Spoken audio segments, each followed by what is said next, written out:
মাথায় লম্বা টুপি, আলিগড়ি পায়জামা, পিছনে সরস্বতীর মূর্তি, সামনে লালনের বেহালা। চিনছেন? ছাত্রদের ব্রেন ধলাই করছে। এ বলে, এই শয়তানটা বলেছে আমরা আরবের ইসলাম মানি না। আরবের ইসলাম ছাড়া ইসলাম আছে? নিশ্চিত এই বক্তব্যের কারণে সে কাফের হয়ে গেছে। ওমান শাক্কা ফি কুফরিহি ফাহুয়া কাফির। এই কুফরিতে যে সন্দেহ করবে সেও তো কাফের। আমাদের অবস্থানকে আমরা ঠিক রেখেছি। বিগত জালেমের 16 বছরে কোন নাস্তিক ভারতপন্থী বুদ্ধিজীবীকে বিনা চ্যালেঞ্জে ছেড়ে দেয় না।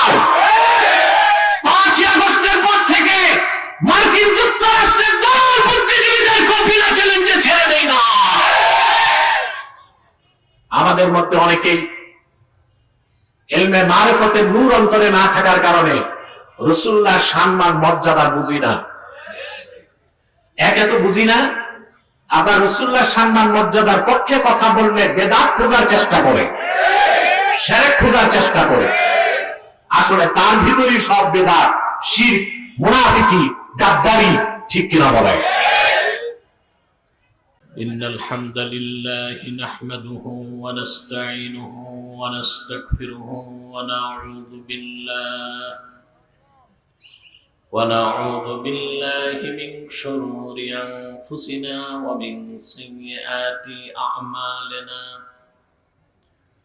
من يهده الله فلا مضل له ومن يضلله فلا هادي له.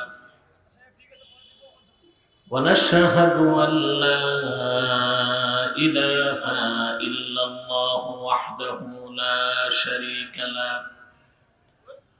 ونشهد أن سيدنا وحبيبنا ومولانا محمدا عبد الله ورسوله صلى الله عليه وعلى آله وصحبه وسلم، الذي أكمل الله به قصر النبوة، أي ختم الله به النبوة وحكما لا نبي بعده، وأعلن في القرآن بالبرهان أن محمدا صلى الله عليه وسلم خاتم النبيين والمرسلين، الذي أرسله بالحق بشيرا ونذيرا وداعيا إلى الله بإذنه وسراجا منيرا. فقد قال الله تعالى في كلامه المجيد والفرقان الحميد: أعوذ بالله من الشيطان الرجيم، بسم الله الرحمن الرحيم. يريدون أن يطفئوا نور الله بأفواههم ويأبى الله إلا أن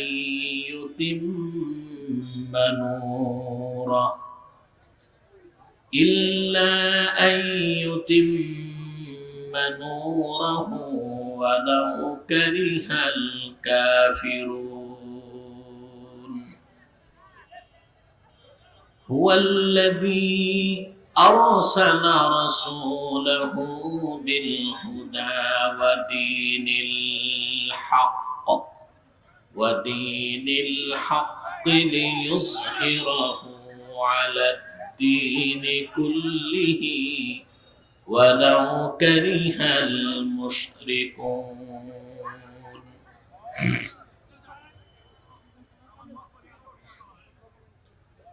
صدق الله العظيم وصدق رسوله النبي الكريم ونحن على ذلك من الشاهدين والشاكرين والحمد لله رب العالمين إن الله وملائكته يصلون على النبي يا أيها الذين آمنوا صلوا عليه وسلموا تسليما اللهم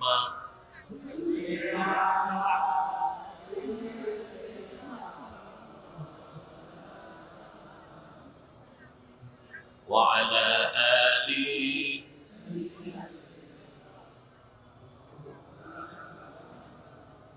জবান খুলে ইখলাসের সাথে পড়ি আল্লাহুম্মা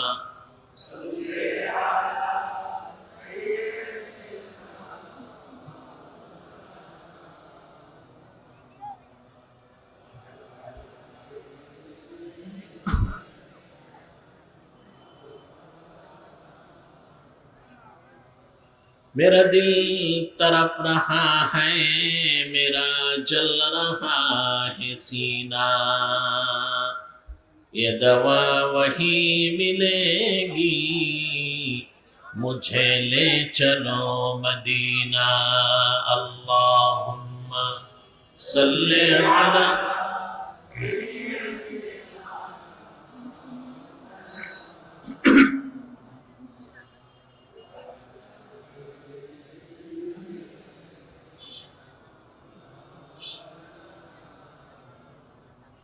मोहम्मद मुस्तफा नबियों की सरदार है दोनों जहां की सरकार आप खातिमुल अंबिया है सैयदुल अबरार अल्लाहुम्मा सल्ली अला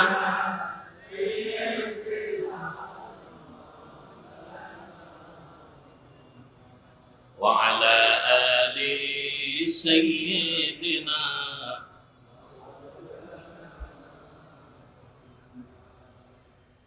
هو الحبيب الذي ترجى شفاعته لكل حول من الأحوال مقتحم اللهم صل على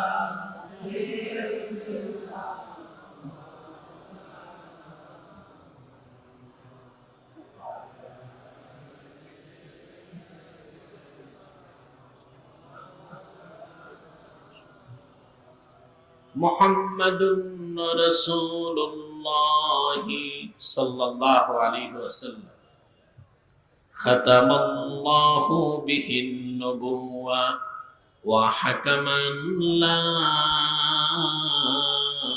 نبي بعده بلغ العلا بكماله حسنت جميع خصاله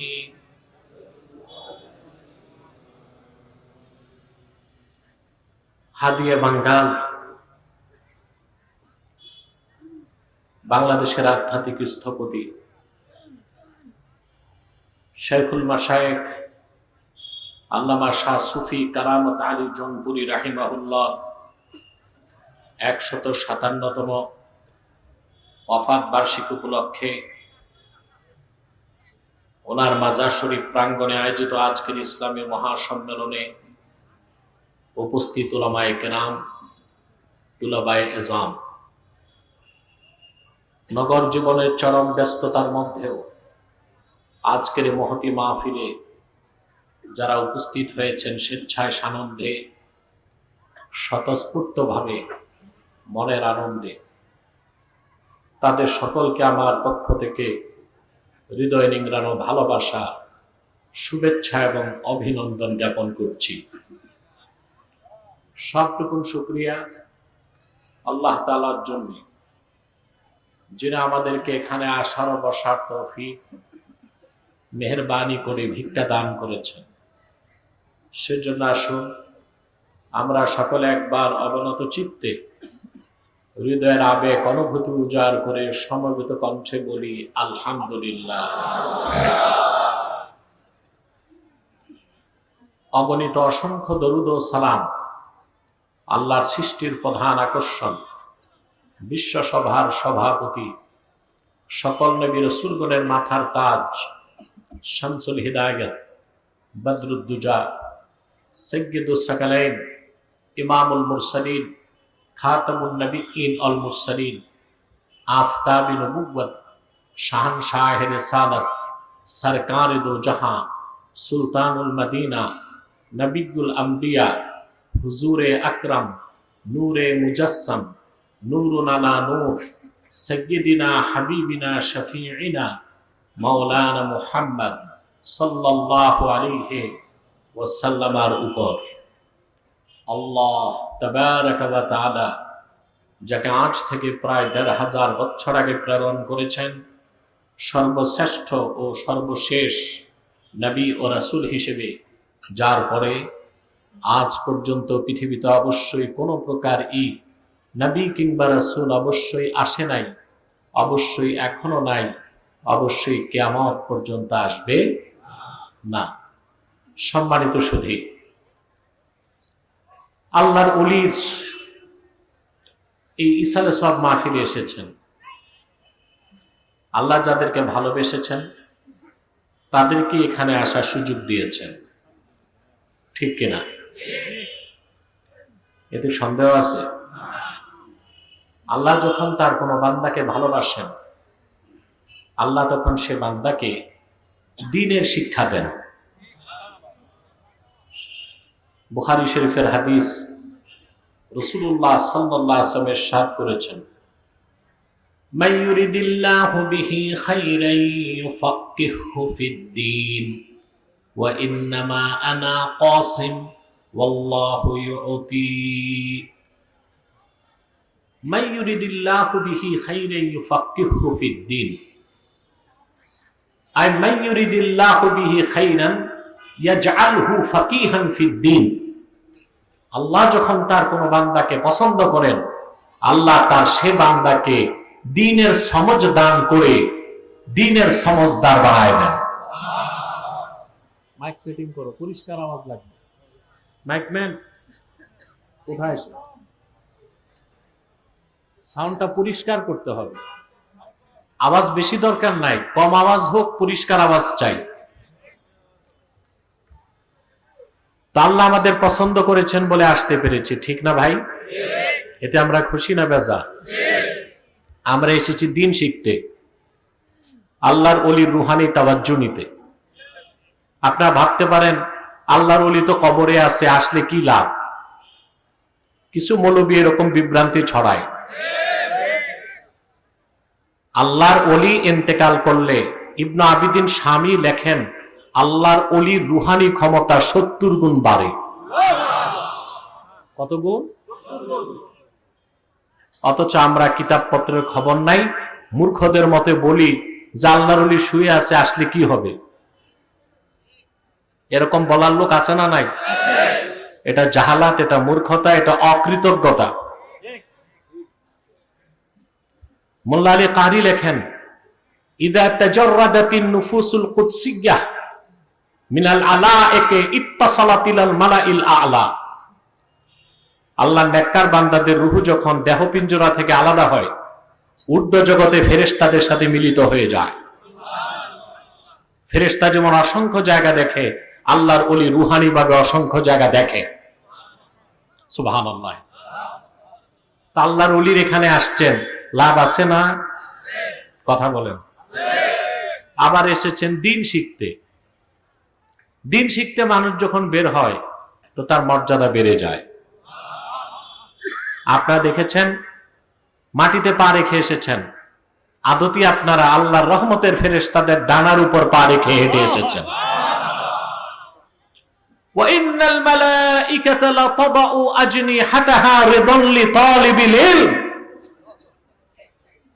রাসূলুল্লাহ সাল্লাল্লাহু আলাইহি ওয়াসাল্লাম ইরশাদ করেছেন, আমার কোন উম্মত যখন দিন শিখতে বের হয়, রহমতের ফেরেশতা তার পদতলে ডানা বিছায় দেয়।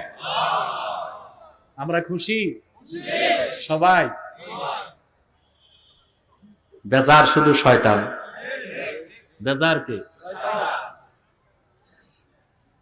একটু পরে আমরা সম্মিলিত মুনাজাতের মাধ্যমে বিদায় নিব।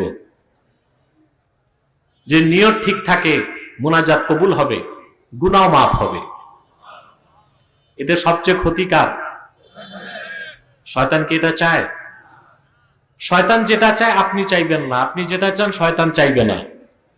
এটাই সত্য না? কথা বলে না। শয়তান ওয়াসওয়াসা দিতে যেন না পারে, সেজন্য আপনারা নেক নিয়ত করবেন। আমরা নিয়ত করছি কিছুক্ষণ পরে আজকের বিদায় মুনাজাত করে গুনাহ মাফ করে নিষ্পাপ বেহেশতি আল্লাহওয়ালা হয়ে বাড়ি যেতে চাই। কারা কারা হাত তুলে আল্লাহ তাআলাকে দেখা?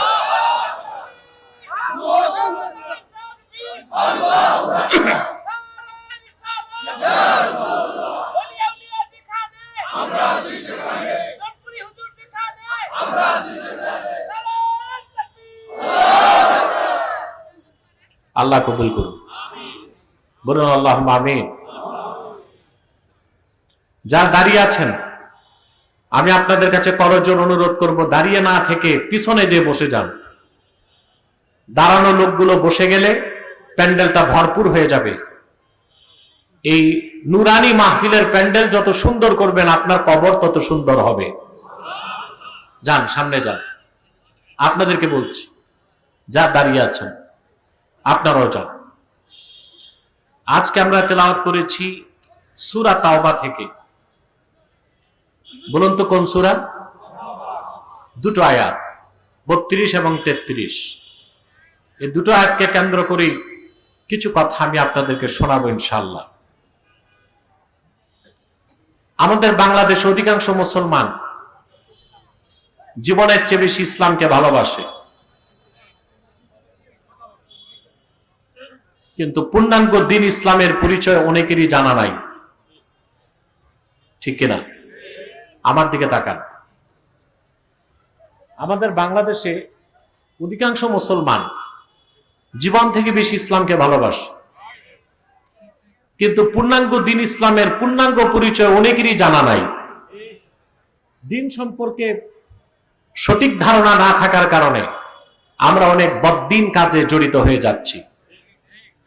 ইসলামকে ভালোবাসার পরও অনিচ্ছায় আমাদের দ্বারা ইসলাম বিরোধিতা হয়। ইসলামের সুমহান আদর্শের বিরুদ্ধে আমাদের অবস্থান ফুটে ওঠে। তার একমাত্র কারণ দিন সম্পর্কে আমাদের সম্যক পরিপূর্ণ ধারণা না থাকা। এখন আপনি যদি দিন ইসলামকে পুরা না চিনেন, আপনি কি পুরা মুসলিম হতে পারবেন? আল্লাহর নির্দেশ কি? পরিপূর্ণ মুসলিম হতে হবে, ঠিক না? ইয়া আইয়ুহাল্লাযীনা আমানুত্তাকুল্লাহা হাক্কা তুকাতিহি ওয়া লা তামুতুন্না ইল্লা ওয়া আনতুম মুসলিমুন। ঈমানদারগণ, মহান আল্লাহকে যথাযথ ভয় করো আর পরিপূর্ণ মুসলিম না হয়ে মৃত্যুকে আলিঙ্গন করো না। অন্যত্র বলেন, ইয়া আইয়ুহাল্লাযীনা আমানু দুখুলু ফিস-সিলমি কাফা ওয়া লা তাত্তাবিউ খুতুওয়াতিশ শাইতান ইন্নাহু লাকুম আদুউম মুবিন। হে ঈমানদারগণ, বিশ্বাসীগণ, পরিপূর্ণভাবে ইসলামে প্রবেশ করো, শয়তানের পদাঙ্ক অনুসরণ করো না, নিশ্চয়ই শয়তান তোমাদের প্রকাশ্য শত্রু। তো পরিপূর্ণভাবে ইসলামে প্রবেশ করতে হলে ইসলামের পরিপূর্ণ জ্ঞানটা তো থাকতে হবে। কথা বলেন, ইসলামকে যদি না চিনেন আপনি কি পুরা ইসলাম গ্রহণ করতে পারবেন? আসুন আজকে দিন ইসলামের কিছু পরিচয় আমরা কোরআন কারীম থেকে গ্রহণ করব। আল্লাহ রাব্বুল আলামিন বলেন, ইউরিদুনা আন يطفئوا نور الله بأفواههم ويأبى الله إلا أن يتم نوره ولو كره الكافرون কাফেরেরা চায়, মুশরিকরা চায়, অবিশ্বাসীরা চায় তাদের মুখের ফু দিয়ে আল্লাহর নূরকে নিভায় দিবে। বলেন নাউজুবিল্লাহ। ওয়ায়াবাল্লাহু ইল্লা আইয়ুতিম্মা নূরাহ, আর আল্লাহ তার নূরকে পরিপূর্ণতা দান করা ছাড়া অন্য কিছুকে অস্বীকার করেছেন, অর্থাৎ অবশ্যই তিনি তার নূরকে পরিপূর্ণতা দান করবেন। ওয়ালাউ কারিহাল কাফিরুন, যদিও বা কাফেররা তা অপছন্দ করে। হুয়াল্লাযী আরসালা রাসূলাহু বিল হুদা ওয়া দীনিল হক, তিনি মহান আল্লাহ, যিনি আপন রাসূল বন্ধু মুহাম্মদ সাল্লাল্লাহু আলাইহি ওয়াসাল্লামকে প্রেরণ করেছেন হেদায়েতের সাথে আর মহা সত্য দ্বীন সহকারে। লিইয়ুযহিরাহু আলাদ দীনি কুল্লিহি, যেন তিনি আল্লাহর নূর দ্বীন ইসলামকে সকল ধর্মের উপর বিজয়ী করতে পারেন। ওয়ালাউ কারিহাল মুশরিকুন, যদিও বা মুশরিকরা তা অপছন্দ করে। এখন আমরা কিছু ব্যাখ্যা নেব।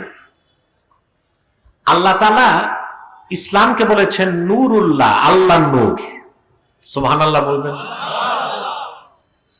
ইসলাম গতানুগতিক কোন ধর্ম না, এটা সম্পূর্ণ ভিন্ন। ইসলাম হচ্ছে রাসূলুল্লাহ কর্তৃক আনিত, আল্লাহ কর্তৃক প্রেরিত। ইসলাম পুরাটাই হচ্ছে নূর, এবং আল্লাহ ইসলামকে শুধু নূর বলেন না, নূরুল্লাহ, আল্লাহ নিজে নূর বলেছেন। সুবহানাল্লাহি বিহামদি। কোরআন শরীফের বিভিন্ন জায়গায় আল্লাহ তাআলা ইসলামকে নূর বলেছেন। কি বলেছেন? জোরে বলেন। আল্লাহু ওয়ালিয়্যুল্লাযীনা আমানু ইউখরিজুহুম মিনাজ যুলুমাতি ইলান নূর, যারা ঈমানদার তাদের অভিভাবক হচ্ছেন আল্লাহ রাব্বুল আলামিন। আল্লাহ আপন বান্দাদেরকে অন্ধকার সমূহের ভিতর থেকে একটি মাত্র নূরের দিকে বের করে আনেন। ওই নূর কি? ইসলাম। জোরে বলেন। একই কথা আল্লাহ রাব্বুল আলামিন অন্যত্র বলেন, আলিফ লাম নূর কিতাবুন আনজালনাহু ইলাইকা লিতুখরিজান নাসা মিনাজ যুলুমাতি ইলান নূর। আলিফ লাম রা, মুহাম্মদ সাল্লাল্লাহু আলাইহি ওয়াসাল্লাম, এই কিতাব কোরআন আপনার উপর আমি নাজিল করেছি যেন আপনি গোটা বিশ্বের মানুষকে অন্ধকার সমূহের ভিতর থেকে বের করে একটা মাত্র নূরের দিকে আনতে পারেন। সে নূর কি? জোরে পুরুষের কণ্ঠে। অন্যত্র আল্লাহ তাআলা তার দ্বীনকে নূরুল্লাহ বলেছেন।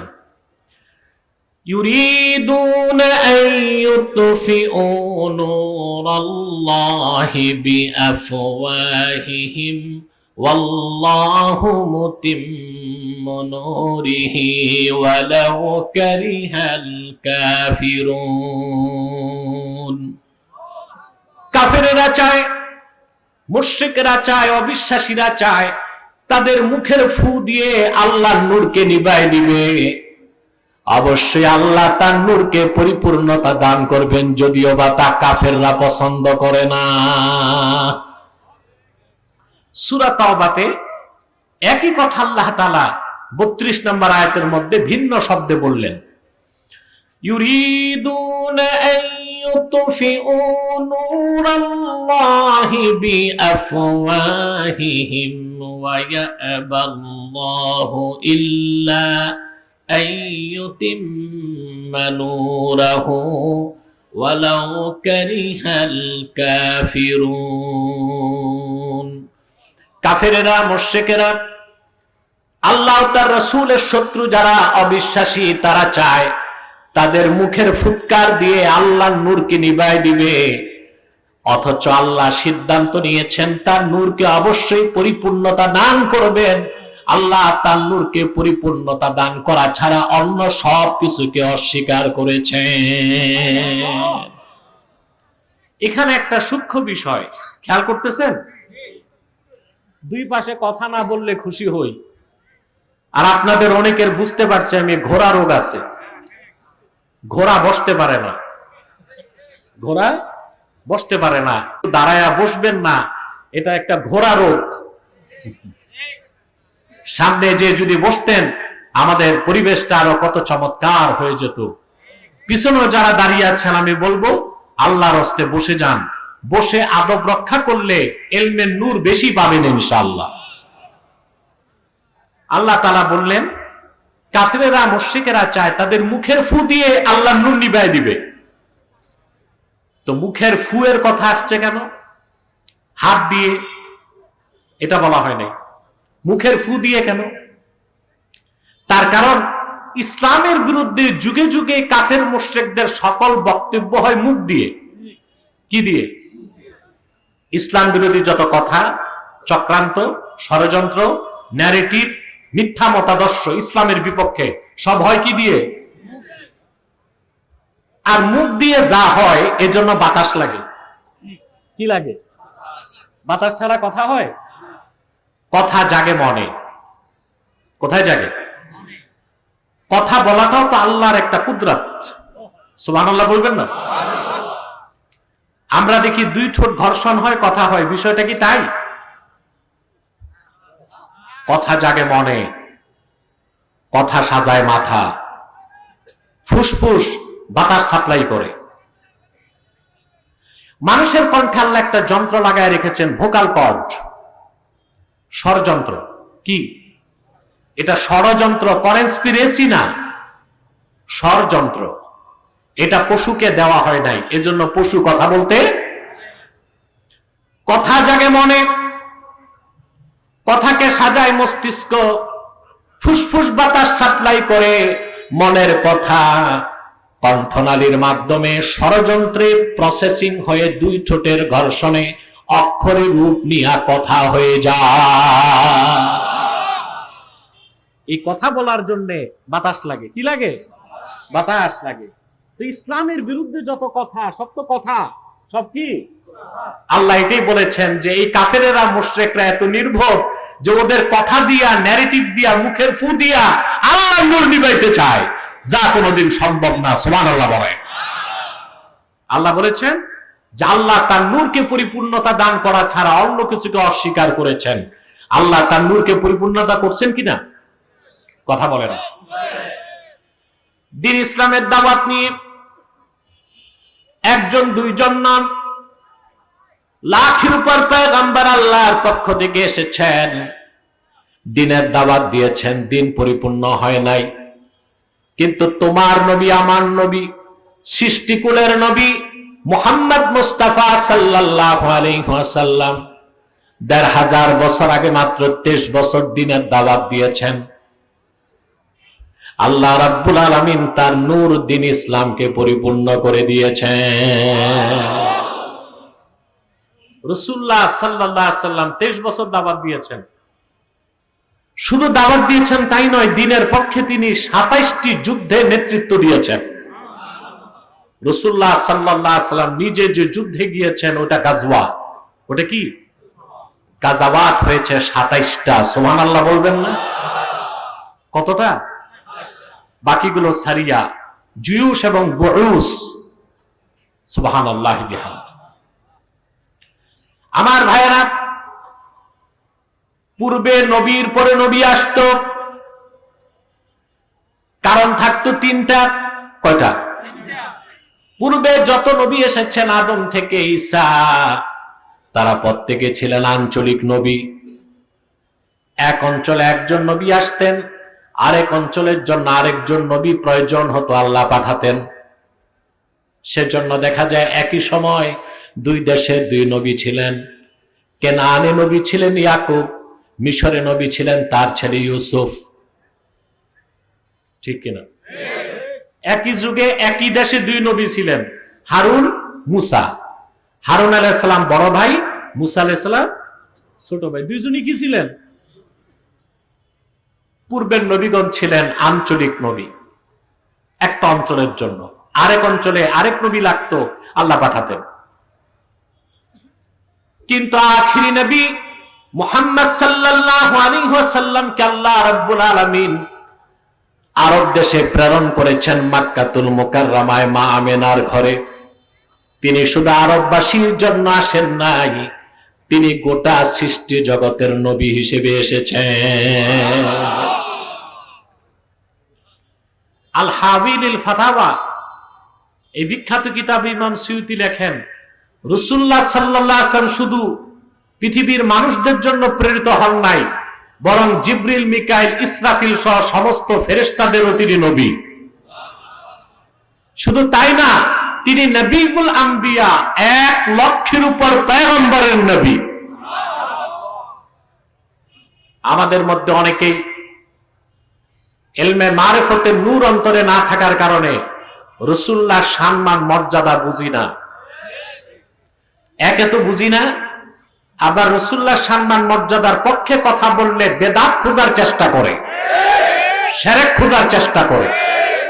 আসলে তার ভিতরেই সব বেদাত, শিরক, মুনাফিকি, গাদ্দারি। ঠিক কিনা বলে? প্রিয় বন্ধুগণ, রাসূলুল্লাহ সাল্লাল্লাহু আলাইহি ওয়াসাল্লাম এসেছেন ১৫০০ বছর আগে গোটা বিশ্ব মানবতার কল্যাণে। রাসূলুল্লাহকে বিশ্ব নবী বললেও কথাটা পুরা প্রকাশ পায় না। বিশ্বের বাইরেও সৃষ্টি আছে, তিনি সৃষ্টি জগতের নবী। এত আসতে বললেন। আল্লাহ রাব্বুল আলামিন বলেন, ওয়া মা আরসালনাকা ইল্লা রাহমাতাল লিল আলামিন।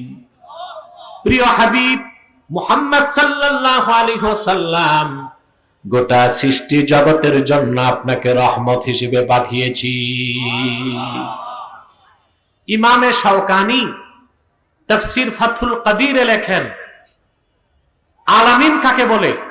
কুল্লু শাইইন মা সিওয়াল্লাহি আযজা ওয়া জাল। আল্লাহ ছাড়া আকাশে জমিনে যা আছে সবটা আলামিন। আল্লাহ হচ্ছেন সবটার রব, রাসূলুল্লাহ হচ্ছেন এই সবটার জন্য রহমত। সুবহানাল্লাহ। নবীর পরে নবী আসতো পূর্বের নবীরা ছিলেন আঞ্চলিক নবী, ঠিক কিনা? কিন্তু মুহাম্মদ সাল্লাল্লাহু আলাইহি ওয়াসাল্লাম তিনি এসেছেন সৃষ্টি জগতের নবী হিসেবে। সেজন্য ওনাকে প্রেরণ করে আল্লাহ দ্বীনকে পরিপূর্ণ করে দিয়েছেন, আর নবুয়ত রিসালাতের দরজাকে বন্ধ করে দিয়েছেন। পূর্বে নবীর পরে নবী আসার দ্বিতীয় কারণ থাকতো, আল্লাহর পক্ষ থেকে নবী যে বার্তা আনতেন, মেসেজ আনতেন, কিতাব কিংবা সহিফা, সেটা সংরক্ষণের দায়িত্ব থাকতো উম্মতের হাতে। নবী চলে যাবার পরে উম্মতের মানুষেরা আল্লাহর কিতাবের মধ্যে ভেজাল ঢুকাই দিত। কি করত? ঈসা ইবনু মারিয়াম আকাশে ওঠার ৬০ বছর পরে তার উপর অবতীর্ণ ইনজিল কিতাব নষ্ট হয়ে গেছে।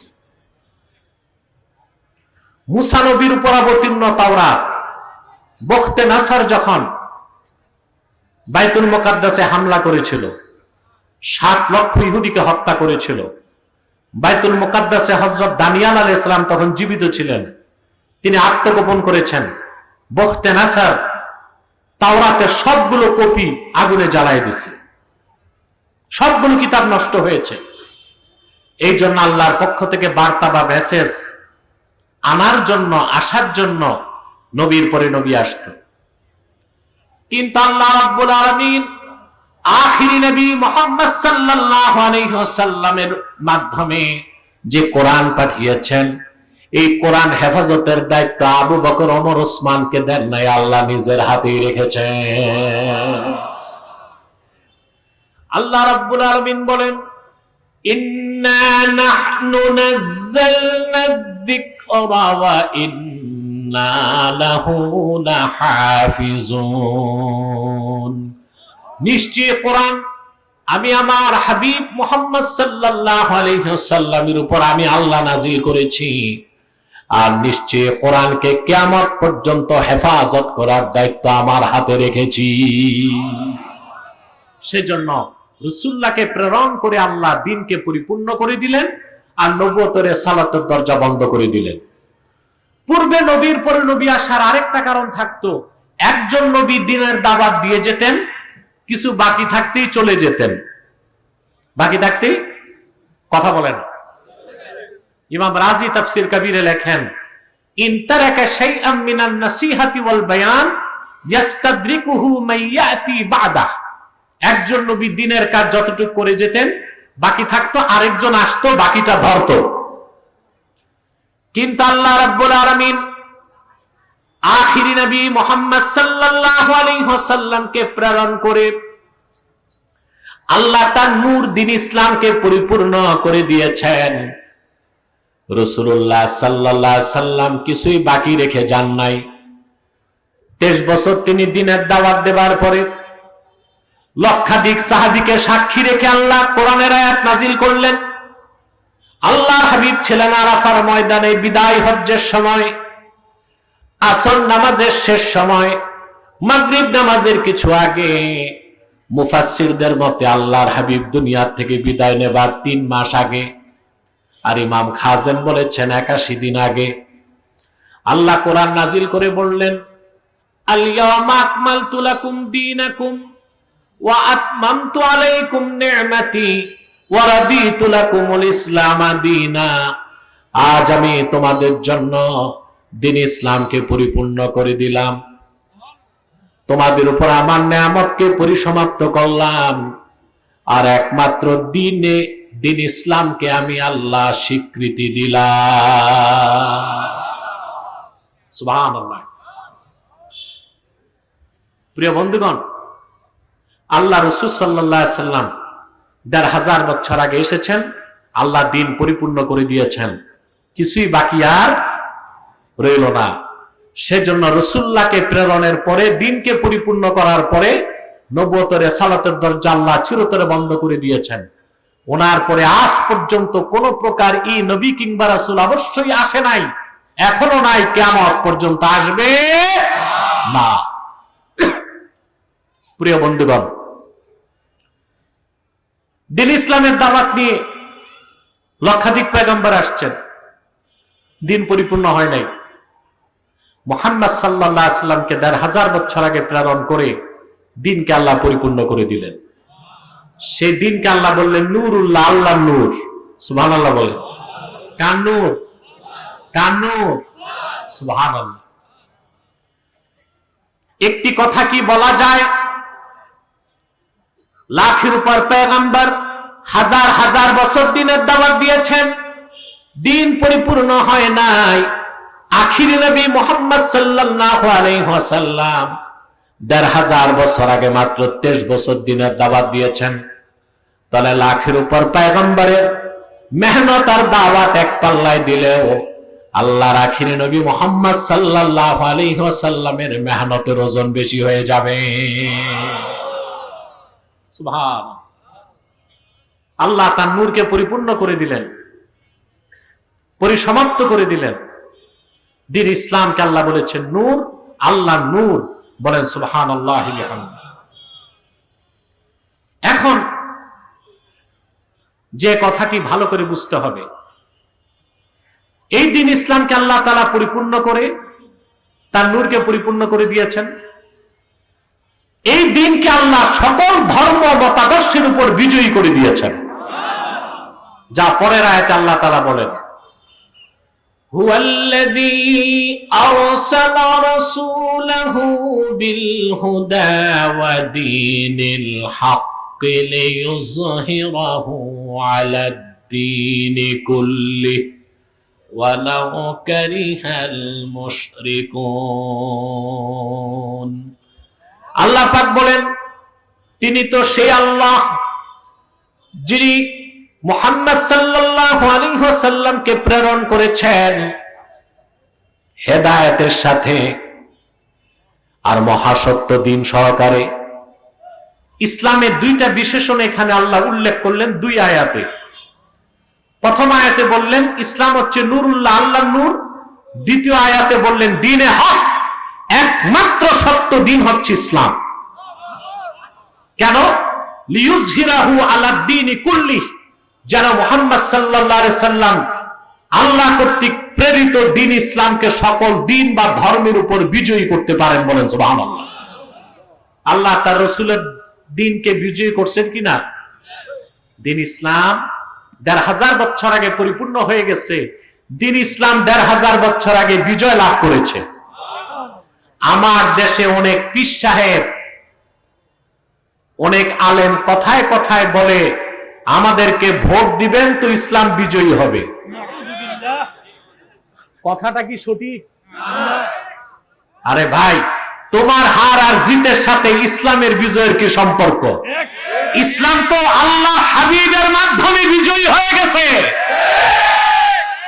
কোন দল, কোন গোষ্ঠী, কোন মতাদর্শের বিজয়ের মাধ্যমে ইসলামের বিজয়কে চিন্তা করা যাবে না। ইসলাম ১৫০০ বছর আগে বিজয়ী হয়ে গেছে।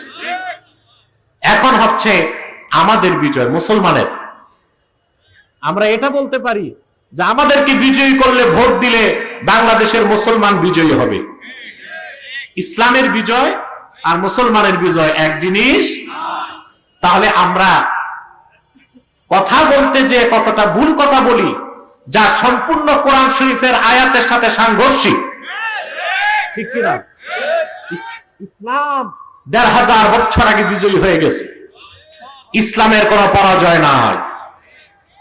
মুসলমান যদি ইসলাম মানে বিজয়ী হবে, ইসলাম থেকে সরবে বিপর্যয় ঘটবে, ঠিক কিনা বলেন?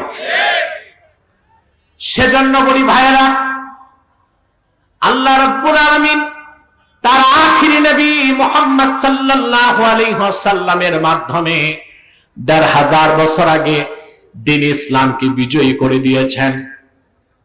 দ্বীন ইসলাম হচ্ছে আল্লাহর নূর, দ্বীন ইসলাম হচ্ছে চেরাগে মুহাম্মাদি। সারা দুনিয়ার কাফের মুশরিক বেঈমান ঐক্যবদ্ধ হয়েও আল্লাহর নূর চেরাগে মুহাম্মাদি দ্বীন ইসলামের এক যাররা পরিমাণ ক্ষতি করতে পারবে না। আমরা ইসলাম মানব, আমরা বিজয়ী হব। ইসলাম ছাড়বো, ধ্বংস হয়ে যাব। আমাদের জয় পরাজয় দিয়ে ইসলামের বিজয়, এটা বড় চরম পর্যায়ের ধৃষ্টতা এবং বেয়াদবি ছাড়া আর কিছু নয়। আমরা যেন রাজনীতি করতে যে ঈমান আকীদা নষ্ট না করি, এটা আমার আহ্বান থাকবে আমার ভাইদের প্রতি। প্রিয় বন্ধুগণ, এখন আসেন, আল্লাহ তাআলা ইসলামকে বলেছেন দ্বীনে হক। কি বলেছেন? এখন দ্বীন অর্থ কি এটা বুঝতে হবে। আমাদের দেশের মানুষ দ্বীনের একটা অর্থ জানে, যে দ্বীন অর্থ ধর্ম। দ্বীন অর্থ কি? আসলে আল্লাহ তাআলা 4টা বিষয়কে দ্বীন বলেছেন। কয়টা বিষয়কে বুঝতেছেন? কয়টা বিষয়? দ্বীন শব্দের একটা অর্থ হচ্ছে জাযা, কর্মফলকে আল্লাহ দ্বীন বলেছেন। যেমন আল্লাহ রাব্বুল আলামিন বলেন আলহামদুলিল্লাহি রাব্বিল আলামিন আর রহমানির রহিম মালিকি ইয়াউমিদ্দিন। আল্লাহ হচ্ছেন মালিকি ইয়াউমিদ্দিন। এখানে দ্বীন অর্থ জাযা। দ্বীন অর্থ কি? পুরস্কার, কর্মফল। অর্থাৎ আল্লাহ পাক হচ্ছেন মালিক ইয়াউমিদ্দিন, মালিক ইয়াউমিল জাযা। যেদিন হাসর ময়দানে পুরস্কার দেওয়া হবে ভালো কাজের, খারাপ কাজের তিরস্কার, সেই কর্মফল দিবসের মালিক হচ্ছেন আল্লাহ। দ্বীন শব্দের একটা অর্থ কি? কর্মফল। দ্বীন শব্দের আরেক অর্থ হচ্ছে ইতাআত, বন্দেগী। যেমন আল্লাহ রাব্বুল আলামিন বলেন وما أمروا إلا ليعبدوا الله مخلصين له الدين। পূর্ববর্তী জাতিদেরকে আদেশ করা হয়েছিল এটাই, তারা যেন একমাত্র আল্লাহর ইবাদত করে আর খালেস করে আনুগত্যকে, দিনকে, ইতাআতকে আল্লাহর জন্য। তো দিন শব্দের একটা অর্থ হচ্ছে কর্মফল। দিন শব্দের একটা অর্থ, জোরে বলতে হবে, ইতাআত, আনুগত্য, বন্দেগী। লাকুম দীনুকুম ওয়ালিয়া দিন, শোনেন না কোরআন শরীফের আয়াত? ওখানেও দিন অর্থ ধর্ম না, জাযা। অর্থাৎ কাফেরেরা তোমাদের কর্মের ফল তোমরা পাবে, আর আমার কর্মের পুরস্কার আমি আল্লাহর কাছে পাবো। 16 বছর বাংলাদেশে বিগত জালেমের সময় ধর্মনিরপেক্ষতাকে জায়েজ করার জন্য লাকুম দীনুকুম ওয়ালিয়া দিন এই আয়াতের অপব্যাখ্যা করা হয়েছে। হয়েছে না? বলা হতো ধর্ম যার যার। আল্লাহ বলছেন লাকুম দীনুকুম ওয়ালিয়া দিন, সহিহ আল বুখারী। শুনছেন এগুলো? ওখানে দিন অর্থ ধর্ম না কর্মফল? কর্মফল, কর্মফল। দিন শব্দের একটা অর্থ হচ্ছে কর্মফল, দিন শব্দের একটা অর্থ হচ্ছে ইতাআত, বন্দেগী। দিন শব্দের আরেক অর্থ হচ্ছে ঈমান। ঈমানকে আল্লাহ দিন বলেছেন, কুল আতুআল্লিমুনাল্লাহা বিদীনিকুম ওয়াল্লাহু ইয়ালামু মা ফিস সামাওয়াতি ওয়া মা ফিল আরদ। প্রিয় হাবিব মুহাম্মদ সাল্লাল্লাহু আলাইহি ওয়াসাল্লাম, আপনি আরাবী বেদুইনদেরকে বলেন আতুআল্লিমুনাল্লাহা বিদীনিকুম, আই আতুআল্লিমুনাল্লাহা বিঈমানিকুম। তোমাদের অন্তরে ঈমান আছে না নাই, তা কি তোমরা আল্লাহকে শিখাতে চাও নাকি? তিনি তো আকাশ ও জমিনের সবকিছু জানেন। এখানে দিন অর্থ ঈমান। কয়টা অর্থ পেলাম? কর্মফল, আনুগত্য, ঈমান। আল্লাহ তাআলা দ্বীনের আরেক অর্থ নিয়েছেন জীবন বিধান। আল্লাহ বলেন ওয়ামাইয়াবতাগি গায়রাল ইসলামি দীনান ফালাই ইউকবালা মিনহু ওয়া হুয়া ফিল আখিরাতি মিনাল খাসিরিন। আর যে হতভাগা মুহাম্মদ সাল্লাল্লাহু আলাইহি ওয়াসাল্লামের আনিত দিনকে গ্রহণ করবে না, ইসলামকে দিন হিসেবে গ্রহণ করবে না, তার কোন সৎকর্ম আল্লাহর কাছে কবুল হবে না, সে ক্ষতিগ্রস্ত কাফেরদের কাতারেই থেকে যাবে। দিনের কয়টা অর্থ পেলাম? দিনের একটা অর্থ কর্মফল, আরেকটা অর্থ বন্দেগী, আরেকটা অর্থ ঈমান, আরেকটা অর্থ জীবন বিধান। এখানে আল্লাহ যে বলেছেন ওয়াল্লাযী আরসালা রাসূলাহু বিল হুদা ওয়া দীনিল হক, এখানে দ্বীনে হক হচ্ছে ইসলাম, যেটাকে জীবন বিধান হিসেবে আল্লাহ তাআলা স্বীকৃতি দিয়েছেন, মনোনীত করেছেন। বলেন সুবহানাল্লাহ। এই দিনকে আল্লাহ বিজয়ী করেছেন তার হাবিবের মাধ্যমে ১৫০০ বছর আগে। এই দিন ইসলাম ছাড়া অন্য কোন তন্ত্র মন্ত্র মতবাদকে বিশ্বাস করলে আপনি মুসলমান হতে পারবেন না। আমাদের দেশে দিন ইসলাম সম্পর্কে অনেক বিভ্রান্তি আছে। আমি 3টা বিভ্রান্তির কথা বলবো।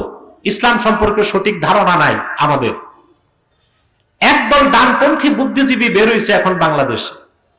আগে ছিল নাস্তিক বুদ্ধিজীবী, এরা হচ্ছে আস্তিক বুদ্ধিজীবী। এরা কি নাস্তিক না আস্তিক, তবে মুসলিম না।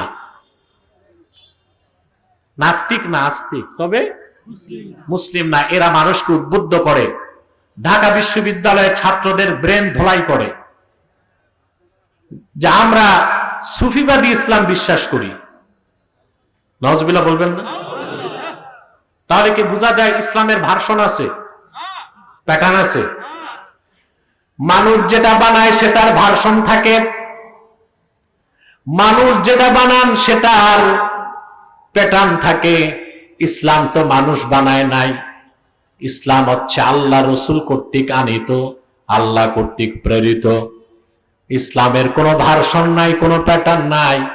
ইসলাম একটাই, যা আল্লাহর হাবিব মুহাম্মদ সাল্লাল্লাহু আলাইহি সাল্লাম আল্লাহর কাছ থেকে এনেছেন, সেই ইসলামের মূল সনদ হলো 30 পারা কোরআন। মাথায় লম্বা টুপি, আলিগড়ি পায়জামা, পিছনে সরস্বতীর মূর্তি, সামনে লালনের বেহালা। চিনছেন? ছাত্রদের ব্রেন ধোলাই করছে। এ বলে, এই শয়তানটা বলেছে আমরা আরবের ইসলাম মানি না। আরবের ইসলাম ছাড়া ইসলাম আছে? নিশ্চিত এই বক্তব্যের কারণে সে কাফের হয়ে গেছে। ওমান শাক্কা ফি কুফরিহি ফাহুয়া কাফির। এই কুফরিতে যে সন্দেহ করবে সেও তো কাফের। আমাদের অবস্থানকে আমরা ঠিক রেখেছি। বিগত জালেমের 16 বছরে কোন নাস্তিক ভারতপন্থী বুদ্ধিজীবীকে বিনা চ্যালেঞ্জে ছেড়ে দেই নাই। 5ই আগস্টের পর থেকে মার্কিন যুক্তরাষ্ট্রের দল বুদ্ধিজীবীদেরকে বিনা চ্যালেঞ্জে ছেড়ে দেই না। অবস্থান ঠিক রাখতে হবে। আলেমদের প্রতি এদেশের মানুষের ট্রাস্ট চলে যাচ্ছে। তারা আগে একরকম, এখন আরেক রকম। এটা চলবে না। ওলামায়ে কেরামের অবস্থান হবে সর্বোচ্চ ট্রাস্টের জায়গা। তাদের কথার মধ্যে কোনো পলিটিক্যাল ইন্টেনশন থাকবে না, ইকোনমিক্যাল ইন্টেনশন থাকবে না। একমাত্র দ্বীনের পক্ষে তারা কথা বলবে, আল্লাহ তার রাসূলের সন্তুষ্টির জন্য। এটাই যদি আমাদের ওলামায়ে কেরামের মিশন হয়, মানহাজ হয়, এই বাংলাদেশে আজ হোক আর কাল হোক ইসলামী রাষ্ট্র প্রতিষ্ঠিত হবে। কেউ আটকাতে পারবে না, কেউ থামাতে পারবে না। প্রিয় বন্ধুগণ, তো ইসলামের কোনো ভাগ নাই, ইসলাম একটাই। ওরা ইসলামকে ভাগ করে। ইসলামী রাজনীতির কথা বললে বলে এটা পলিটিক্যাল ইসলাম। এখন ইসলামী কি রাজনীতি নাই? হানাফি, শাফি, মালিকি, হাম্বলি 4 মাযহাব একমত। আসিয়াসাতুল ইসলামিয়া জুজউল ইসলাম আল্লাযী লা ইয়াতাজাজ্জা। ইসলামী রাজনীতি ইসলামের অংশ, ইসলাম থেকে তা আলাদা করা যায় না। তবে সেটা সোশ্যালিজম, কমিউনিজম, ডেমোক্রেসি নয়। সেটা হচ্ছে ইমামে হোসেন যেই রাজনৈতিক আদর্শ প্রতিষ্ঠায় রক্ত দিয়েছেন, খিলাফত আলা মিনহাজিন নবুওয়া। আমরা সেটা বিশ্বাস করি। ইসলামী রাজনীতি বিশ্বাস করতেই হবে, হবে কিনা? এখন ইসলামী রাজনীতির কথা বললে বুদ্ধিজীবীরা বলে এটা তো পলিটিক্যাল ইসলাম। জিহাদের কথা বললে বলে এটা রেডিক্যাল ইসলাম। আর এক জায়গায় বসে, খানকায় বসে তসবিহ পড়ো, এটা সুফিবাদী ইসলাম। এটা নিয়ে তাদের কোনো সমস্যা নাই। ওরা এটাই চায়, আলেম ওলামা পীর মাশায়েখ খানকায় বসে তসবিহ পড়বে, সমাজ রাষ্ট্র আমরা চালাবো, কি হলো না হলো এগুলো দেখার দায়িত্ব আলেমদের না। আমরা সময় সময় তাদের মাদ্রাসার বোর্ডিং এ টাকা দিব, যাকাত দিব, হাদিয়া দিব। আলেমরা এরকম হবে নাকি? ইসলামী রাজনীতি পূর্ণাঙ্গ ইসলাম নয়, পূর্ণাঙ্গ ইসলামের অংশ, ঠিক কিনা? জিহাদ ফি সাবিলিল্লাহ পূর্ণাঙ্গ ইসলাম নয়, পূর্ণাঙ্গ ইসলামের অংশ। তরিকত, তাসাউফ, ইলমে মারিফাত পূর্ণাঙ্গ ইসলাম নয়, পূর্ণাঙ্গ ইসলামের অংশ। ইসলামকে বিভক্ত করা যায় না। ইসলামের কোনো বিভাজন নাই, ইসলামের কোনো ভার্সন নাই। ইসলাম ভাগ হয় না, মুসলমান ভাগ হতে পারে। ইসলামের কোনো ভাগ, বিভক্তি, বিভাজন নাই। ইসলামের মূল বিষয়গুলো হচ্ছে 3টা: ঈমান, ইসলাম, ইহসান। ঈমান, ইসলাম, ইহসান। ঈমানের মধ্যে বিশ্বাসের সব বিষয়, ইসলামের মধ্যে শরীয়তের সব বিষয়, আর ইহসান হচ্ছে একনিষ্ঠ চিত্তে আল্লাহর ইবাদত করা। আল ঈমান ওয়াল ইসলাম ওয়াল ইহসান ফামাজমুউ হাযিহি সালাসা আদ-দ্বীন। ঈমান, ইসলাম, ইহসান তিনে মিলে দ্বীন ইসলাম। বলেন সুবহানাল্লাহ। তিনে মিলে ইসলাম, পূর্ণাঙ্গ জীবন বিধান। এটাকে ভাগ করা যায় না, বলেন সুবহানাল্লাহ। এতটুকু বুঝলেন? এখন আসেন, একমাত্র সমাধানও ইসলাম। ইসলাম ছাড়া অন্য কোনো কিছু থেকে ভালো নেওয়া যাবে, এটা বুঝছেন? জি না, বুঝাইতে হবে। আমাদের দেশে অনেক স্কলার আছে, তারা স্লোগান দেয়, ঘুমাও বসে বসে। আমাদের দেশে অনেক স্কলার স্লোগান দেয়, no east no west, Islam is the best. Slogan তো সুন্দর, কিন্তু এখানে বড় ফাঁক আছে। কি আছে? No east no west, Islam is the best. খুব সুন্দর স্লোগান, ফাঁক আছে। ইসলাম ইজ দ্য বেস্ট মানে ইসলাম সর্বশ্রেষ্ঠ, তবে তার সাথে আরো ধর্ম থাকতে পারে। বলেন নাউজুবিল্লাহ। স্লোগান হবে no east no west, Islam is the best, Islam is the last, Islam is completed by almighty Allah. ইসলাম শুরু, ইসলাম শেষ, ইসলাম পরিপূর্ণ। ইসলাম রাসূলুল্লাহ কর্তৃক আনিত, আল্লাহ কর্তৃক প্রেরিত পূর্ণাঙ্গ জীবন বিধান। এর বাইরে কোনো কল্যাণ নাই, ভালো নাই, সফলতা নাই, মুক্তি নাই। ঠিক কিনা বলেন মুসলমান? এখন আপনি বলতে পারেন, এটা তো গায়ের জোরের কথা হইল, অন্য ধর্মে কি ভালো কিছু থাকতে পারে না? কথা বলে প্রশ্ন আসে কিনা?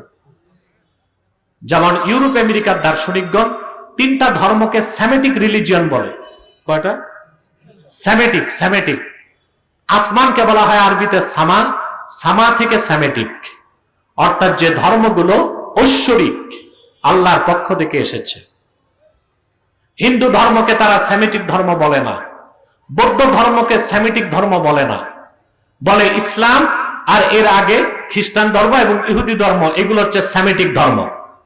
এখন কেউ বলতে পারে অন্য ধর্মগুলোর তা নাই নিলাম, ইসলামের সাথে খ্রিস্টান ধর্ম যেহেতু ঈসা নবীর মাধ্যমে আসছে, ইহুদি ধর্ম মুসা নবীর মাধ্যমে আসছে, ওখানে ভালো কিছু থাকলে কি নেওয়া যাবে না? প্রশ্ন আসে, অন্য কিছু, অন্য কোন ধর্ম থেকে ভালো কিছু নেওয়া যাবে? আমি একটা দলিল দিব আর একটা যুক্তি দিব। দলিল হচ্ছে মুসনাদ ইমাম আহমদ বিন হাম্বল, হাদিসের বিখ্যাত কিতাব। এই হাদিসে প্রায় 40,000 হাদিস ইমাম আহমদ বিন হাম্বল সংকলন করেছেন। হযরত ওমর রাদিয়াল্লাহু তাআলা আনহু তিনি একদিন আল্লাহ রাসূলের সামনে উপস্থিত হলেন। ওনার ডান হাতে কতগুলো কাগজ, ডান হাতে কি কাগজের মধ্যে তাওরাত কিতাবের মূল বক্তব্য লেখা। আল্লাহর হাবিব বললেন, ওমর তোমার হাতে কি? তিনি বললেন, ইয়া রাসূলুল্লাহ সাল্লাল্লাহু আলাইহি ওয়াসাল্লাম, বনি কুরাইজা গোত্রে আমার এক দুঃসম্পর্কের ভাই আছে, ইহুদি। সে তাওরাত কিতাবের মূল বক্তব্য লিখে দিয়েছে আমার হাতে। তাওরাত কিতাবের বক্তব্য হযরত ওমরের হাতে শোনার সঙ্গে সঙ্গে আল্লাহর হাবিব সাল্লাল্লাহু আলাইহি সাল্লাম রাগান্বিত হলেন। আল্লাহর হাবিবের নূরের চেহারা মোবারকে গোসা ফুটে উঠল। হাদিসের রাবি বলেন, আমি ওমরকে বললাম, ওমর আলা তারা বিওয়াজহি রাসূলিল্লাহ সাল্লাল্লাহু আলাইহি ওয়াসাল্লাম, ওমর তোমার এই কথায় রাসূলুল্লাহ কতটুকু নারাজ হয়েছেন তুমি কি তা দেখতে পাচ্ছ না? হযরত ওমর বলেন, সঙ্গে সঙ্গে আমি আল্লাহ হাবিবের সামনে হাঁটু গেড়ে বসে গেলাম আর পড়তে লাগলাম, রাদিতু বিল্লাহি রাব্বা ওয়া বিল ইসলামি দীনা ওয়া বি মুহাম্মাদিন সাল্লাল্লাহু আলাইহি ওয়াসাল্লাম রাসূলা। আল্লাহর হাবিবের রাগ কমে গেল। তারপর আল্লাহর হাবিব আমাকে বললেন, ওমর শোনো, লাউ আসবাহা ফীকুম মূসা, খেয়াল করেন, লাউ আসবাহা ফীকুম মূসা সুম্মা ইত্তাবা'তুমূহু ওয়া তারাকতুমুনি লাদালালতুম। যদি তোমাদের মাঝে এখন মূসা নবী বেঁচে থাকতো আর আমাকে বাদ দিয়া যদি মূসার অনুসরণ করতা, তোমরা সব পথভ্রষ্ট হয়ে যেতা। এই হাদিসের ঠিক পরে আরেকটা হাদিস এসছে, রাসূলুল্লাহ সাল্লাল্লাহু আলাইহি ওয়াসাল্লাম বলেছেন, যদি মুসা এখনো জীবিত থাকতো, আমি মুহাম্মদ সাল্লাল্লাহু আলাইহি ওয়াসাল্লামের অনুসরণ করা ছাড়া তারও মুক্তির কোনো ব্যবস্থা থাকতো না। আল্লাহু আকবার। তাহলে মুসলমান, যেখানে ইসলাম আসার পরে মুসা নবীর তাওরাত কিতাবের কোনো কিছু নেবার সুযোগ নাই, এখন যে ইহুদি ধর্ম, এটার সাথে মুসা নবীর কোনো সম্পর্ক নাই, খ্রিস্টান ধর্মের সাথে ঈসা নবীর সম্পর্ক নাই, মুসার উপর অবতীর্ণ তাওরাত নাই, ঈসার উপর অবতীর্ণ ইনজিল নাই, যেটা আছে ওল্ড টেস্টামেন্ট, নিউ টেস্টামেন্ট তথা কথিত বাইবেল, ওখানে দূরবীন দিয়া খুঁজলেও আমার আল্লাহর একটা কথাও পাওয়া যাবে না। এখন ইসলামের সাথে ওই সব ধর্ম থেকে ভালো কিছু নেবার সুযোগ আছে? এবার একটা যুক্তি দেই, দিব? আপনার বাঙালি তো যুক্তিতে খুব পছন্দ করে, ঠিক না? হ্যাঁ, সময় কত মুয়াজ্জিন সাহেব? 1 ঘন্টা হয়ে গেছে, আর 15-20 মিনিট কষ্ট দিব ইনশাআল্লাহ, ঠিক আছে? কার কার কষ্ট হবে না হাত তুলে দেখা।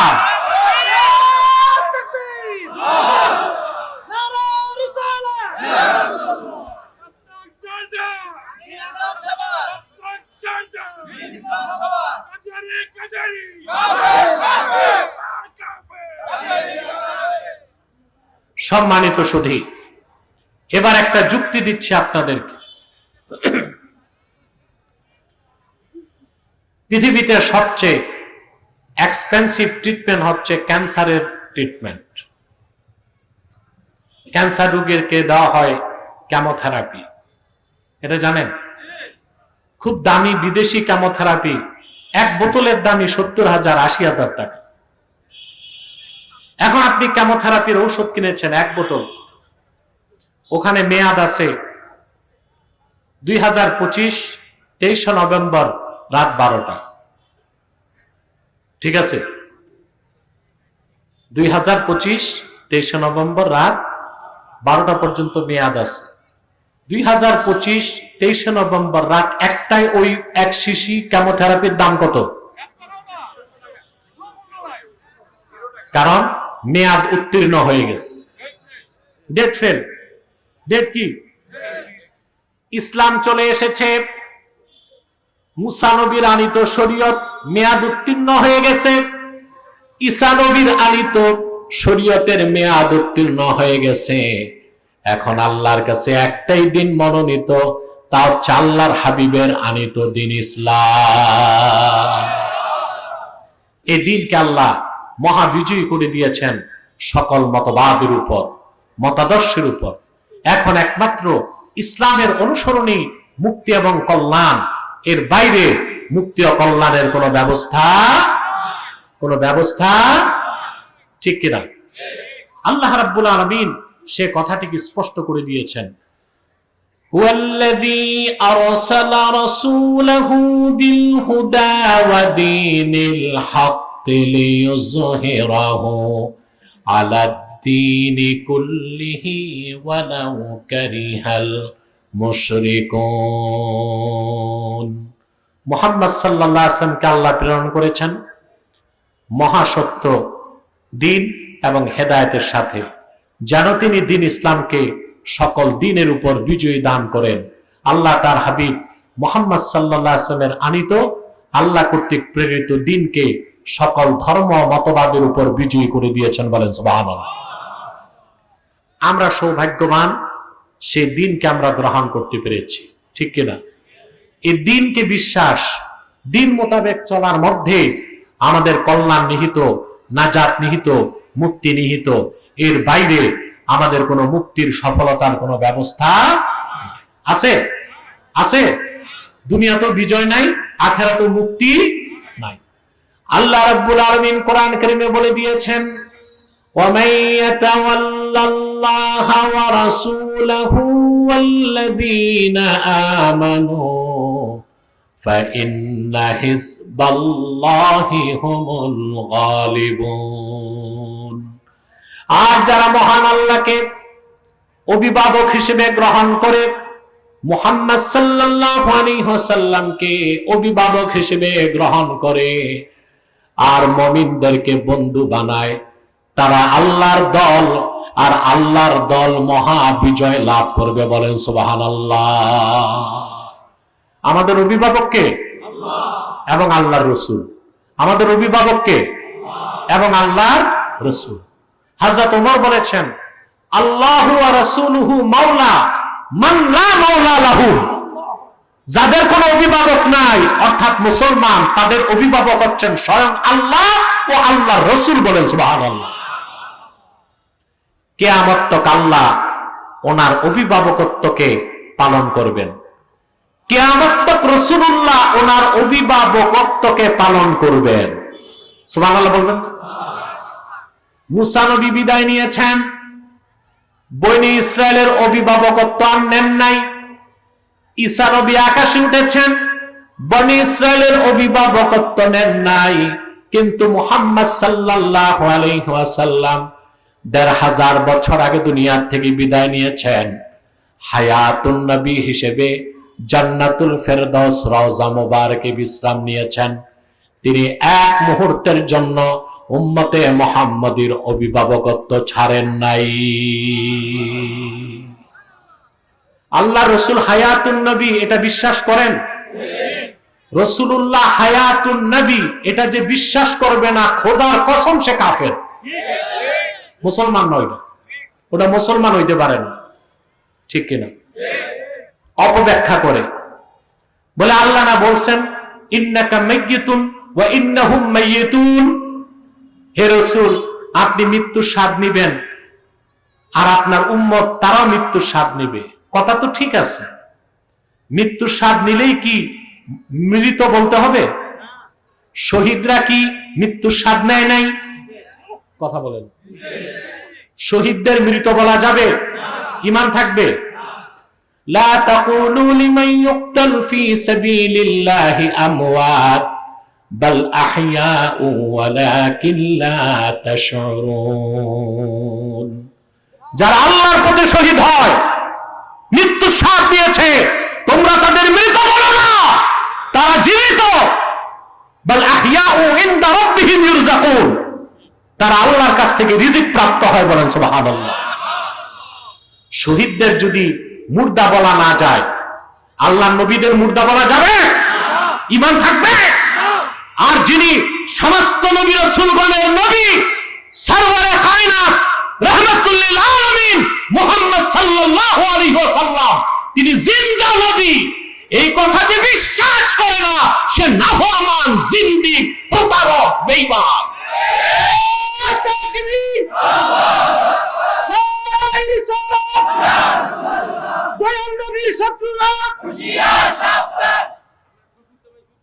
প্রিয় বন্ধুগণ, একটা হাদিস শোনাচ্ছি আমি।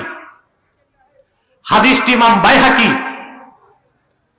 তার কিতাবে উল্লেখ করছেন, ইমাম সুয়ুতি উল্লেখ করছেন, মোল্লা আলী কারি উল্লেখ করছেন, ফাথুল বারিতে ইবনে হাজার আসকালানি উল্লেখ করছেন, ওয়াফাউল ওয়াফা বি আখবারি দারিল মুস্তাফা এই কিতাবে এসেছে, একেবারে বিশুদ্ধ হাদিস। আনাস বিন মালিক রাদিয়াল্লাহু তাআলা আনহু বলেন, আল আম্বিয়াউ আহইয়াউন ফি কুবুরিহিম ইউসাল্লুন।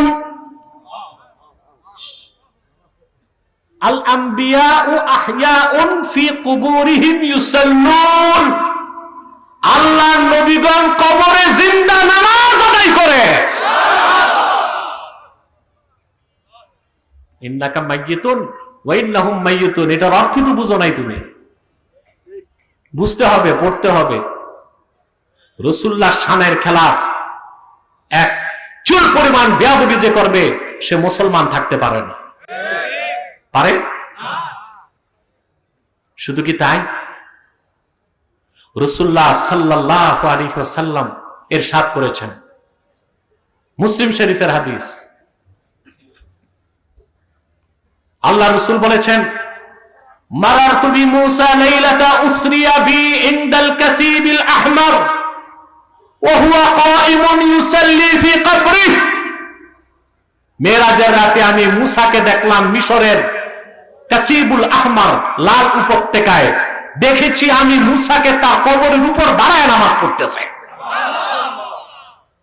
তো নবী মুসাও তো মৃত্যুর পরে মাটির সাথে মিশে যায় নাই। কথা বলেন, কোন নবীর দেহ মাটি স্পর্শ করতে পারে না। হাদিস রাসূলুল্লাহ সাল্লাল্লাহু আলাইহি ওয়াসাল্লাম ইরশাদ করেছেন, ইবনে মাজার হাদিস, ইন্নাল্লাহা হারামা লিল আরদি আন তাকুলা আজসামাল আম্বিয়া। আল্লাহ নবীদের দেহ মাটিকে স্পর্শ করা আল্লাহ হারাম করে দিয়েছেন। এই হচ্ছে পূর্বের নবীদের কথা। আর যিনি সরওয়ারে কায়নাত, দো জাহানের বাদশা, সৃষ্টিকুলের রহমত মুহাম্মদ মুস্তাফা সাল্লাল্লাহু আলাইহি ওয়াসাল্লাম, উনি জান্নাতুল ফেরদৌস রওজা মুবারকে জিন্দা আছেন।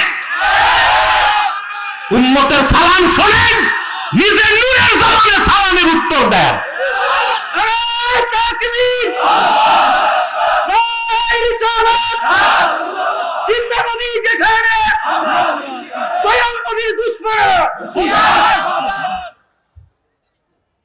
রাসূলুল্লাহ এক মুহূর্তের জন্য উম্মতের অভিভাবকত্ব ছাড়েন নাই। সুবহানাল্লাহ বিহামদিহি। সুনান বাজ্জারের হাদিস, আল্লাহর হাবিব বলেছেন, সাহাবীরা শোনো, আমি দুনিয়ার থেকে বিদায় নেবার পর কোনো শোক করবা না, শোকের কোনো কারণ থাকবে না। তুরাজু আলাইয়া আমালুকুম ফামা রাআইতু মিন খাইরিন ফাহামিদতুল্লাহ আলাইহি ওয়া মা রাআইতু মিন শাররিন ফাস্তাগফারতুল্লাহ লাকুম। তোমাদের প্রত্যেক মুমিনের আমল আমি রাসূলকে দেখানো হবে। যখন আমি দেখব তোমরা নেক আমল করছো, আমি আল্লাহর প্রশংসা করব। আর যখন দেখব তোমরা গুনাহে লিপ্ত, আমি তোমাদের জন্য আল্লাহর কাছে ক্ষমা চাইব। এক মুহূর্তের জন্য রাসূলুল্লাহ সাল্লাল্লাহু আলাইহি ওয়াসাল্লাম উম্মতের অভিভাবকত্বকে ছাড়েন নাই। সুবহানাল্লাহ কইবেন না মুসলমান? ওয়াফাউল ওয়াফা, আমাদের দেশের মৌলবী সাহেবদের সমস্যা, দার্সি কিতাব ছাড়া আর কিতাবই পড়ে না, এটা বড় সমস্যা। আর দার্সি কিতাবটাও পুরা পড়ে না। ওয়াফাউল ওয়াফা বি আখবারি দারিল মুস্তাফা, সৌদি আরবের মারওয়া থেকে ছাপা 1381 পৃষ্ঠায় ঘটনা এসেছে। আবুল খায়ের আক্তা রাহমাতুল্লাহ বলেন, আমি হজ করতে গেলাম, হজে যে মদিনা মুনাওয়ারাতে গেলাম, শুনতেছেন? ফাআকামতু ফিল মাদিনাতিল মুনাওয়ারাতি খামসাতা আইয়ামিন মা যুক্তু যাওয়াকা। আমি আল্লাহর হাবিবের নূরের শহর মদিনাতুল মুনাওয়ারাতে 5 দিন থাকলাম। আমার কাছে কোনো টাকা পয়সা ছিল না। 5 দিন আমি আমার জিহ্বায় কোনো খাদ্য দিতে পারি নাই।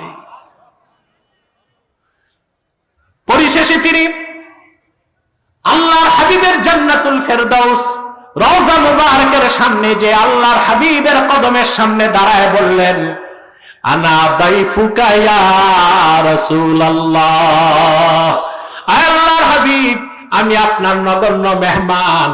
আজকে 5 দিন মদিনা মুনাওয়ারাতে আছি, কোনো কিছু আমার জিহ্বায় দিতে পারি নাই। রোনা জারি করে তিনি আল্লাহর হাবিবের জান্নাতুল ফেরদাউস রওজা মুবারকের পেছনে ঘুমায় গেলেন। আবুল খায়ের আক্তা বলেন, ফারাআইতু ফিল মানামি আন-নাবিয়্য সাল্লাল্লাহু আলাইহি ওয়াসাল্লাম ওয়া আন ইয়ামিনিহি আবু বকর ওয়া আন শিমালিহি উমর ইবনুল খাত্তাব। আমি দেখি, ঘুমের মধ্যে দেখি স্বয়ং আল্লাহর হাবিব আমার দিকে আসতেছেন। ডানে সিদ্দিক আকবর, বামে হযরত ওমর, আলী দৌড়ায় সামনে আসতেছে। ফাহাররাকানি আলীউন ফাকালা কুম কদ জাআ রাসূলুল্লাহ। হযরত আলী এসে আমার এক ধাক্কা দিয়ে বলল, দাঁড়া, আল্লাহর রাসূল এসেছেন।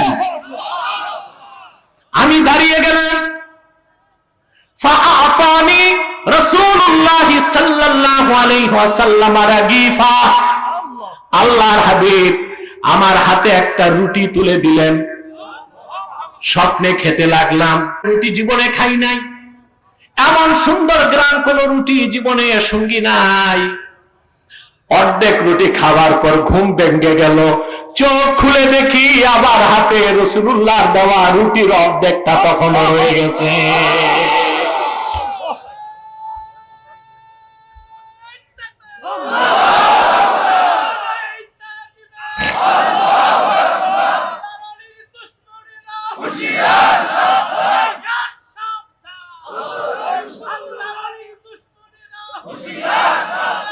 প্রিয় ভাইরা,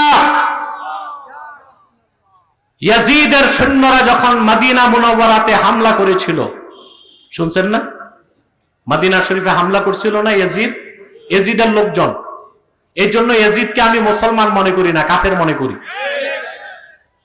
কোন মৌলবী কি বলল আমার দেখার দরকার নাই, তবে আমার কাছে দলিল এত পরিমাণ আছে কোন মৌলবী বসতেও পারবে না ইনশাআল্লাহ।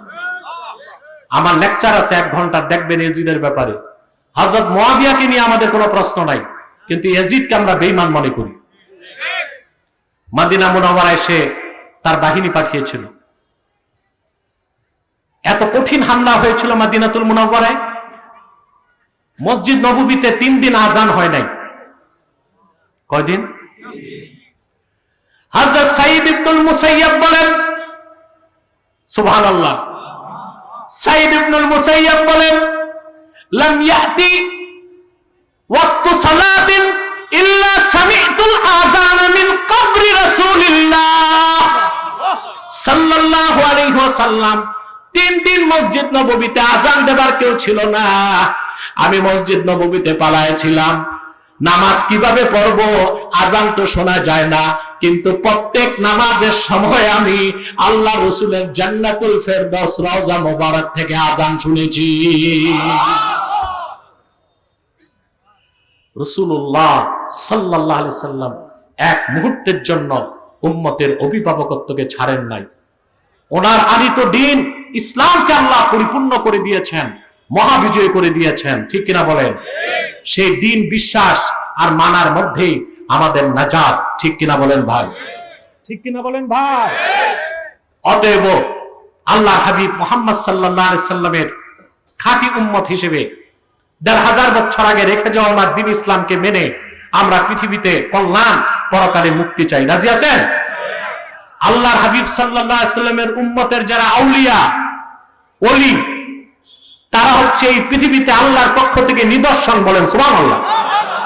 ওই রকম এক মহান নিদর্শন হযরত শাহ কারামত আলী জৌনপুরী রাহমাতুল্লাহ, যার হাতে ডব্লিউ হান্টার তার দ্য ইন্ডিয়ান মুসলিম বইটি লিখেছে। মাওলানা কারামত আলী জৌনপুরী রাহমাতুল্লাহর হাতে 2 কোটি লোক ইসলাম গ্রহণ করে মুসলমান হয়েছে। আর সৈয়দ আবুল হাসান আলী মিয়া নদভী রাহমাতুল্লাহ লিখেছেন, বিশ্বস্ত সূত্রে মুতাওয়াতির ভাবে জানা যায় কারামত আলী জৌনপুরী রাহমাতুল্লাহর হাতে 1 কোটি লোক ইসলাম গ্রহণ করে মুসলমান হয়েছে। আমরা ডব্লিউ হান্টার বেদিন তাকটা নিলাম না, সৈয়দ আবুল হাসান নদভীরটা তো নিতে হবে। কারামত আলী জৌনপুরী রাহমাতুল্লাহর হাতে কয় কোটি লোক মুসলমান হয়েছে? 1 কোটি। এটা আবুল হাসান নদভীর মত। ডব্লিউ হান্টারের মতে 2 কোটি। বিদায় নিয়েছেন 157 বছর আগে। সুবহানাল্লাহ। শরীয়ত, তরিকত, হাকিকত, মারিফতের 4টা কাজ খেদমত তিনি করে গেছেন। আমি বলি, বাংলাদেশের আধ্যাত্মিক স্থপতির নাম কারামত আলী জৌনপুরী। উনি যদি না আসতেন বাংলাদেশে, এটা কখনো মুসলিম রাষ্ট্র হতো না। রাষ্ট্র কিভাবে হয়েছে? 2 নেশন থিওরি, দ্বিজাতি তত্ত্বের ভিত্তিতে। এটা জানেন আপনারা? বাংলাদেশে মুসলমান বেশি ছিল বলেই তো 47-এ পাকিস্তানের অংশ হয়েছে। কথা বলেন। যদি বাংলাদেশে মুসলমান বেশি না হতো, 47-এ বাংলাদেশের অংশ হইতো না ভারতের। যদি ভারতের অংশ হতো, তাহলে আসামের মতো, কাশ্মীরের মতো, ত্রিপুরার মতো কোনোদিন স্বাধীন হইতো? বাংলাদেশে মুসলমানের সংখ্যা বাড়লো কেমন করে? ইতিহাস পড়েন। মাওলানা শাহ কারামত আলী জৌনপুরী রাহমাতুল্লাহ যখন বাংলাদেশে প্রবেশ করেছেন, তখন ওনার বয়স ছিল 25 বছর। কত? 1800 সালে ইংরেজরা জরিপ করেছিল বাংলাদেশে মুসলমানের সংখ্যা 30%, হিন্দুর সংখ্যা 70%। 1875 সালে দ্বিতীয়বার জরিপে তারা দেখেছে বাংলাদেশে হিন্দু 30%, মুসলমান 70%। ব্রিটেন থেকে শোকজ করা হয়েছে এই উপমহাদেশে যে লর্ড ছিল, লর্ডকে, যে নাটকীয় পরিবর্তন কেন। 1 মাস পরে লর্ড প্রতিবেদন দিয়েছে সৈয়দ আহমদ বেরেলী রহমতুল্লাহর একজন খলিফা হযরত শাহ কারামত আলী জৌনপুরী রহমতুল্লাহ যুগান্তকারী সংস্কার ও দাওয়াতি কাজের কারণে লক্ষ লক্ষ মানুষ তার হাতে মুসলমান হয়েছেন, যে কারণে জনসংখ্যা পাল্টে গেছে, মুসলমান হয়ে গেছে 70%, হিন্দু হয়ে গেছে 30%। তারই ধারাবাহিকতায় 47-এ বাংলাদেশ পাকিস্তানের অংশ হয়েছে, 71-এ বাংলাদেশ স্বাধীন হয়েছে। আমি জানি না বাংলাদেশের রাজনৈতিক স্থপতি কে, তবে চোখ বন্ধ করে বলতে পারি বাংলাদেশের আধ্যাত্মিক স্থপতি শাহ কারামত আলী জৌনপুরী রহমতুল্লাহ। শিরকের বিরুদ্ধে, কুফরের বিরুদ্ধে, বেদাতের বিরুদ্ধে তিনি একটা বিপ্লব করে গেছেন। পাশাপাশি ওয়াহাবি নজদীদের বিরোধিতা করছেন, আবার আহলুত তাশাইয়্যু যারা শিয়া তাদের বিরোধিতা করছেন। উনি একটা বিখ্যাত কিতাব লিখে গেছেন নাসিমুল হারামাইন শরীফাইন, 2টা বাতিল ফেরকার খণ্ডন করছেন, ওয়াহাবি মতবাদ, শিয়া মতবাদ। মানুষের সাংস্কৃতিক পরিবর্তন করেছেন, বাংলাদেশের মানুষের ধুতি খুলে লুঙ্গি দিয়েছেন, টিকলি মুছে মাথায় টুপি দিয়েছেন, মানুষকে ঈমান শিখিয়েছেন, ইসলাম শিখিয়েছেন। কিন্তু বাংলাদেশের মুসলমান তার ঋণ শোধ করতে পারে নাই, কিয়ামত তক তার ঋণ শোধ করতে পারবে না। শাহ কারামত আলী জৌনপুরী আধ্যাত্মিক জগতে কত উঁচু স্তরের লোক ছিলেন। আলেম তো ছিলেন বিশ্ববিখ্যাত, দায়ী ছিলেন বিশ্ববিখ্যাত, কত বড় বুজুর্গ ছিলেন তা আপনি চিন্তা করতে পারবেন না। নাম ছিল আলী, কারামত ঘটতে ঘটতে নাম হয়ে গেছে কারামত আলী। অনেকে মস্করা করে বলে কারামত আলী জৌনপুরী রহমতুল্লাহ মাজারে গেলে কি হবে, উনি তো মারা গেছেন। আরে জাহেল, সিন্নি খাও কার জন্য, মোল্লা চিনো না? সই হাদিস ভাই, রাসূলুল্লাহর উম্মতের আদনা মানুষ যারা আমরা, আমাদের কবরের পাশে কেউ গেলে আমরা টের পাবো, সালাম দিলে উত্তর দিব। সই হাদিস হযরত আব্দুল্লাহ ইবনে আব্বাস থেকে বর্ণিত, রাসূলুল্লাহ সাল্লাল্লাহু আলাইহি ওয়াসাল্লাম ইরশাদ করেছেন, মা মিন আবদিন ইয়ামুরু বিকবরি রাজুলিন কানা ইয়ারিফুহু ফিদ দুনিয়া ফায়ুসাল্লিমু আলাইহি ইল্লা আরাফাহু ওয়া রাদ্দা আলাইহিস সালাম। যে কোনো ব্যক্তি কোন মুসলমানের কবরের পাশ দিয়ে যদি যায়, লোকটাকে যদি কবরবাসী চিনে থাকে দুনিয়ায়, সে সালাম দিলে তাকে চিনতে পারে, সালামের জবাব সাথে সাথে দেয়। এই যদি হয় একজন আদনা উম্মতের অবস্থা, তো শাহ কারামত আলী জৌনপুরী রহমতুল্লাহ উম্মতের খাস ব্যক্তি। আমরা যদি তার মাজার শরীফের কাছে যাই, সালাম শুনবেন না? রুহানি তাওয়াজ্জু দিবেন না? আমরা যদি বলি আপনি আল্লাহর কাছে দোয়াটা করে দেন, উনি দোয়াটা করলে আমাদেরটা কবুল হয় কিনা জানি না, উনারটা তো কবুল হবে। সুবহানাল্লাহ। মনে থাকবে এগুলো। আল্লাহর ওলির মাজারে জিয়ারতে আসবেন, আর আল্লাহর ওলি শাহ কারামত আলী জৌনপুরী রহমতুল্লাহর জিন্দা কারামত এটা, এখানে কোনো শিরক নাই, বেদাত নাই, আছে? আলহামদুলিল্লাহ। সারা জীবন যিনি শরীয়তের পক্ষে সংগ্রাম করে গেলেন, মৃত্যুর পরে তার মাজারকে আল্লাহ শিরক বেদাত মুক্ত রেখেছেন। আলহামদুলিল্লাহ বলেন। প্রতি বছরে মাহফিলতে আপনারা আসেন, আমার 2টা দুঃখ আছে, বলবো?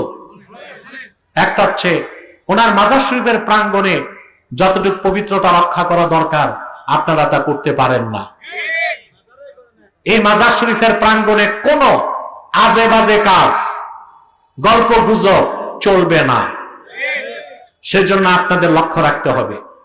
দ্বিতীয়, হযরত শাহ কারামত আলী জৌনপুরী রহমতুল্লাহ দ্বীনের দাওয়াত দিয়েছেন এই উপমহাদেশে, বাংলা, বিহার ও আসামে 50 বছর। তিনি 30,000 মাদ্রাসা করে গেছিলেন। কত?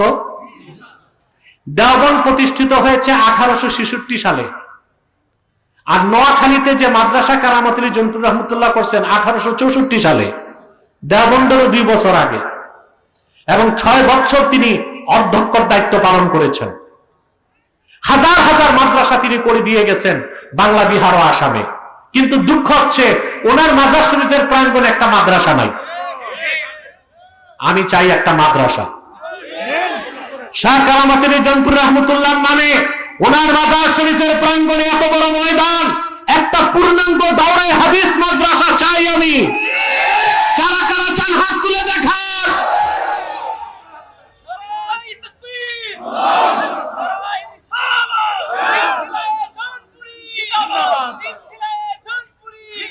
হাত নামান।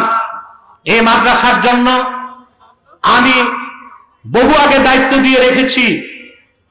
শাহ কারামাতুল জনপুর রহমতুল্লাহ মাজার শরীফের প্রধান খাদেম, এই ঐতিহ্যবাহী মসজিদের সম্মানিত মুয়াজ্জিন আলহাজ আব্দুল মমিন সাহেবকে আমি আমার এই স্বপ্নের কথা বলে রেখেছি।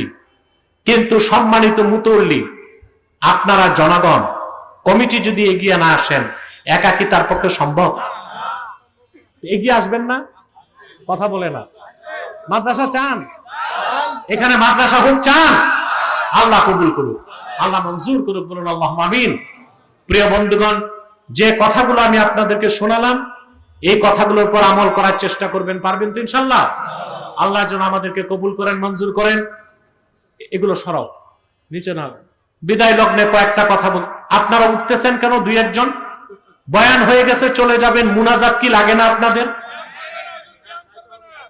বসেন বসেন, একেবারে সবরের সাথে বসেন। খুব বেশি রাত হয়েছে বলে আমি মনে করি না। সম্মানিত সুধী, বিদায় লগ্নে আমি একটা অনুরোধ করে যাব আপনাদেরকে। আপনাদেরকে ঐক্যবদ্ধ হইতে হবে। যদি ঐক্যবদ্ধ না হন, তাহলে কিন্তু আপনারা বাংলাদেশকে হারাবেন, এটা মনে রাখবেন। আমি জানি না আমার রাজনৈতিক বক্তব্যগুলো আপনারা শুনেন কিনা। মাহফিলে আমি রাজনৈতিক বক্তব্য দেই না, টক শোতে, সেমিনারে আমার রাজনৈতিক বক্তব্যগুলো হয়। এগুলো দেখবেন আমি কি বলি, কি বলতে চাই। আপনারা রাজনৈতিক নেতারা যথেষ্ট উপকৃত হবেন বলে বিশ্বাস করি আমি। কথা বুঝতে পারছেন ভাই? আমাদেরকে এক হইতে হবে। সবাই ঐক্যের কথা বলে, বলে না? কথা বলে, কিন্তু ঐক্য হবে কোন নীতিতে, এটা কেউ বলে না। সবাই ঐক্য চায় রাজনৈতিক স্বার্থে, আর আমি ঐক্য চাই অরাজনৈতিক স্বার্থে। আমি একটা উদাহরণ দিই। এখানে হাজার হাজার লোক আপনারা বসে আছেন না? কথা বলেন। এটা রংপুর কয় নাম্বার আসন? 3। বলেন নাউজুবিল্লাহ, জোরে বলেন। যদি রংপুরে 3 নাম্বার আসনে আমি নিজে এমপিতে দাঁড়াই, যে লোকগুলো আছেন 3 ভাগের 1 ভাগ লোক আমাকে ভোট দিবেন না। না, দিব, এটা তো আবেগের কথা, কিন্তু দিবেন না। আমি জানি দিবেন না। আমার দেশের অনেক পীর আর বক্তা এটা বুঝে নাই। মাঠে যত লোক দেখে মনে করে সব তো আমার। নির্বাচনে দাঁড়ায় দেখে জামানত গেছে, পাশের আগে বাস। ঠিক কিনা? তাহলে বোঝা যাচ্ছে রাজনৈতিক স্বার্থে আমি যদি ডাকি, কেউ আসবেন না। এখানে ভাগ হয়ে যাবে। জামাত একদিক, বিএনপি একদিক, এনসিপি একদিক, আওয়ামী লীগ আরেকদিক। ঠিক কিনা? আছে আছে, সময় মতো মাথা বের করবে। যারা খুনি তাদের ফাঁসি চাই, বাকিগুলোরে ক্ষমাই করা উচিত। এগুলোরে দলে বিরাইবেন, আদর করে কাজে লাগাইবেন, এটাই। তাহলে ভাইরা, 3টা ইস্যুতে আমরা এক হইতে পারি। কয়টা ইস্যুতে? 3টা ইস্যুতে। আপনারা সরওয়ার্দীর মহাসমাবেশটা দেখছেন না? আমি ছিলাম, হেফাজত ছিল, জামাত ইসলামীর নেতা ছিল, বিএনপি সালাউদ্দিন ছিল। এক স্টেজে গেছে কিনা? কথা বলে না। তাহলে আমাদের ঐক্যের নীতি কি হবে? দিনের স্বার্থে এক হব, রাজনৈতিক স্বার্থে এক হওয়া সম্ভব। ইসরাফিলের সিংহায় ফু দেওয়ার আগ বাংলাদেশে রাজনৈতিক ঐক্য সম্ভব না। দিনের স্বার্থে এক হওয়া যাবে, দিনের স্বার্থে এক হওয়া যাবে। ইসলামের সুমহান স্বার্থ রক্ষায় আমরা ঐক্যবদ্ধ হয়ে যাব। মুসলমানদের দাবিগুলো আদায় আমরা এক হব, আর দেশের স্বাধীনতা রক্ষায় আমরা এক হব। আমাদের এই 3টি স্বার্থের বিরুদ্ধে কাজ করতেছে 3টি অমুসলিম সম্প্রদায়। তার মধ্যে সবচেয়ে জঘন্য হচ্ছে কুখ্যাত কাদিয়ানী সম্প্রদায়। নিঃসন্দেহে তারা কাফের এবং অমুসলিম। তাদেরকে যারা কাফের বলবে না, তারাও কাফের। কারণ তারা আল্লাহর আখিরি নবী আমার নূর নবীজি মুহাম্মদ সাল্লাল্লাহু আলাইহি সাল্লামকে আল্লাহ শেষ নবী হিসেবে বিশ্বাস করে না। চিল্লায় বলেন নাউজুবিল্লাহ। সেজন্য তারা কি? জোরে বলেন। তাদেরকে যারা কাফের বলবে না তারা কি? মানুষকে ধোঁকা দেয় তারা। মুসলমানদের মতো দাড়ি রাখে, টুপি লাগায়, নামও রাখে, তাই বলে মুসলমান হবে? দাড়ি রাখলে কেউ যদি মুসলমান হতো তো রবীন্দ্রনাথ ঠাকুরের চেয়ে বড় মুসলমান কি হইতো? টুপি লাগালে মুসলমান হওয়া যায়? ওই দিল্লি পার্লামেন্টে হিন্দু এমপিরাও লম্বা টুপি লাগায়, মুসলমান হবে? নাম রাখলে মুসলমান হওয়া যায়? এক শয়তান বোতলে পেশাব করে উপরে লেবেল দিছে শরবত, এটা কি শরবত হবে? তদ্রুপ কাদিয়ানীরা কাফের। আব্দুল আউয়াল, আব্দুল সামাদ, মুবাশশির আলী, কবির চৌধুরী, শাহরিয়ার কবির, নিঝুম মজুমদার, এসব নাম রাখার দ্বারা তারা মুসলমান হতে পারে না। আমার ভাইয়েরা, আমার বন্ধুরা, আমার আল্লাহ ও নূর নবীজি আমার মুহাম্মদ মুস্তাফা সাল্লাল্লাহু আলাইহি সাল্লামের ইসলাম ও কোরআনের হাজার হাজার বছর পরে বর্তমান ভারতের কুখ্যাত পাঞ্জাবের কুখ্যাত গুরুদাসপুরের কুখ্যাত কাদিয়ানে ইংরেজ আমলে এক শয়তান নিজের নবী দাবি করছে। চিল্লায় বলেন নাউজুবিল্লাহ। শয়তান তার নাম রেখেছিল তার বাপ মির্জা গোলাম আহমদ কাদিয়ানী। সাবধান, তাকে গোলাম আহমদ বলা যাবে না, কারণ গোলাম আহমদ অর্থ আহমদ এর গোলাম। কোন কাফের কোনদিনও গোলাম আহমদ এর গোলাম হতে পারে না। আর কাদিয়ানের কাজ্জাব ছিল শেষ দরজার কুখ্যাত কাফের। সে গোলাম আহমদ এর গোলাম ছিল না, সে ছিল কুখ্যাত শয়তানের কুখ্যাত গোলাম। কাদিয়ানের কাজ্জাব, মিথ্যা নবুয়তের দাবিদার মির্জা গোলাম শয়তান কাদিয়ানির উপর গজব এসেছে 1908 সালে। যখন গজব এসেছে, কাদিয়ানের কাজ্জাব, মিথ্যা নবুয়তের দাবিদার মির্জা গোলাম শয়তান কাদিয়ানি 1908 সালে ধ্বংস হয়ে কুখ্যাত জাহান্নামের কুখ্যাত কুকুরে পরিণত হয়েছে। তার অনুসারীরাও ধ্বংস হয়েছে। বর্তমানে কিছু কাদিয়ানি বাংলাদেশে আছে। ইতিমধ্যে তারা 100 সেন্টার করে ফেলছে। নাউজুবিল্লাহ বলবেন। সৈয়দপুরে একটা আস্তানা করছে, রংপুরেও কোথাও একটা আস্তানা করছে। ওদের বেশি উৎপাত পঞ্চগড়ে আর ব্রাহ্মণবাড়িয়া। সবচেয়ে লজ্জাজনক, তারা কাফের, তারা তাদের উপাসনালয়কে মসজিদ বলে। এটা কি চরম ধৃষ্টতা নয়? এদেশে কি হিন্দু, বৌদ্ধ, খ্রিস্টান নাই? তাদের বিরুদ্ধে আমরা মিছিল করি যে তাদের অমুসলিম ঘোষণা করো। কেন? তারা আছে অমুসলিম পরিচয়, কিন্তু কাদিয়ানীরা তাদের চেয়ে বড় কাফের, নিজেদের মুসলিম দাবি করে। এটা কোনোদিন মেনে নেওয়া যেতে পারে না। হিন্দু, বৌদ্ধ, খ্রিস্টানদের আস্তানা আছে না, ওটাকে মসজিদ বলে? মন্দির, গির্জা, প্যাগোডা। তো কাদিয়ানীরা তো তাদের চেয়ে বড় কাফের, তাদেরটা মসজিদ হতে পারে না, ওইটা একটা শয়তানি আস্তানা। ঠিক কিনা? এগুলো দেখার দায়িত্ব কি ব্যক্তিগতভাবে শুধু মুসলমানদের, না সরকারেরও দায়িত্ব আছে? এই শয়তানদের বিরুদ্ধে যখন মিছিল মিটিং হয়, কাদিয়ানীদের পয়সা খায় এরকম কিছু দালাল বুদ্ধিজীবী বলে দেশটা তো ধর্মনিরপেক্ষ, সেকুলার, এখানে তো সব ধর্মের লোকই থাকবে। আমরা তখন বলি 14 কোটি মুসলমানের ট্যাক্সের টাকায় মন্ত্রী এমপিদের গাড়ির পেট্রোল জ্বলে, মুসলমানের টাকায় প্রধানমন্ত্রী প্রেসিডেন্টের বেতন হয়। তো সেকুলার রাষ্ট্র বলে শুধু কাফেরদের অধিকার রক্ষা করাই তাদের দায়িত্ব। এই দেশের মালিক যারা মুসলমান, তাদের স্বার্থ রক্ষা করা কি তাদের দায়িত্ব নয়? নাম পরিবর্তন করে করে কাদিয়ানীরা মানুষকে ধোঁকা দেয়। কখনো নিজেদের পরিচয় দেয় আহমদী জামাত, কখনো বলে আহমদিয়া জামাত, কখনো বলে আহমদী সম্প্রদায়, কখনো বলে আহমদিয়া সম্প্রদায়, কখনো বলে আহমদী মুসলিম জামাত, কখনো বলে আহমদিয়া মুসলিম জামাত।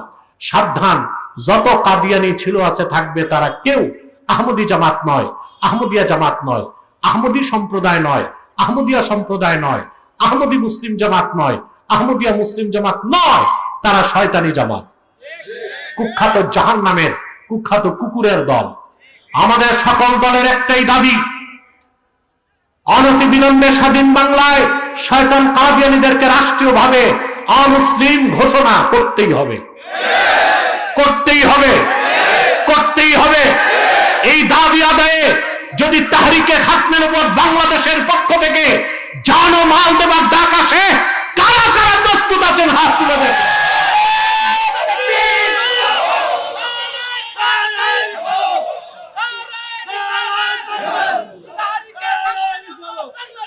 সম্মানিত সুধী, তাদেরকে অর্থনৈতিক সহযোগিতা করবেন না? করেন? জি করেন। প্রাণ কোম্পানির যত জিনিস তাদের, আর এফএল এর পণ্যগুলো তাদের, প্রথম আলো নামের প্রথম অন্ধকার পত্রিকা, ডেইলি স্টার, ভিশন, এগুলো তাদের। নৈতিক দায়িত্ব হিসেবে এগুলো ধরবেন না, কিনবেন না, বেচবেন না। পারবেন তো? আরেকটা মুসলিম সম্প্রদায় আমাদের যুবকদেরকে স্বীকার করতেছে, এটার নাম হিজবুত তাওহীদ। মারাত্মক। তারা প্রচার করে দাজ্জাল বলতে কিছু নাই। দাজ্জাল বলতে কিছু নাই কেন বলে? দাজ্জাল হত্যা করতে কে নামবে?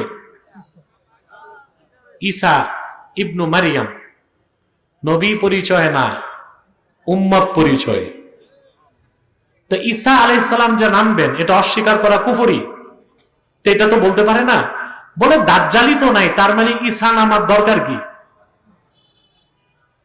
তারপরে তারা প্রচার করে নামাজ হচ্ছে ট্রেনিং, ওযু থাকলেও হবে, ওযু ছাড়াও হবে।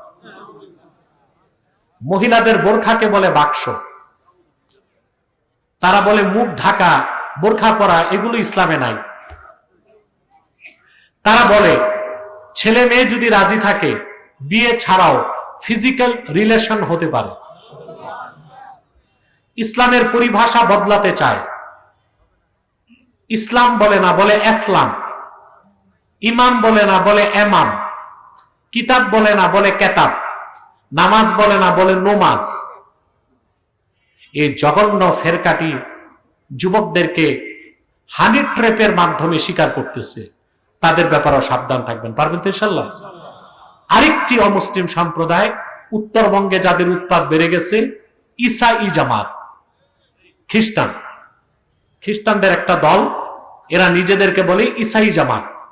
মুসলমান বলে নিজেদেরকে, বলে আমরাও মুসলমান, তবে ঈসার উম্মত মুসলমান। ঈসার উম্মত মুসলমান না খ্রিস্টান? এই দলটি বাংলাদেশের স্বাধীনতায় হাত দিতে চাচ্ছে খ্রিস্টান সংখ্যা বৃদ্ধির মাধ্যমে। তাদের টার্গেট হচ্ছে পার্বত্য চট্টগ্রামকে ছিন্ন করে একটি খ্রিস্টান রাষ্ট্র বানাবে। এটাকে হতে দিবেন? এক থাকতে হবে না? কথা বলেন। আল্লাহ আমাদেরকে সকল ফিতনা থেকে রক্ষা করুন। বলুন আল্লাহুম্মা আমিন। আমরা মুনাজাতের দিকে এগিয়ে আসছি, এখনই মুনাজাত করে ফেলবো ইনশাআল্লাহ।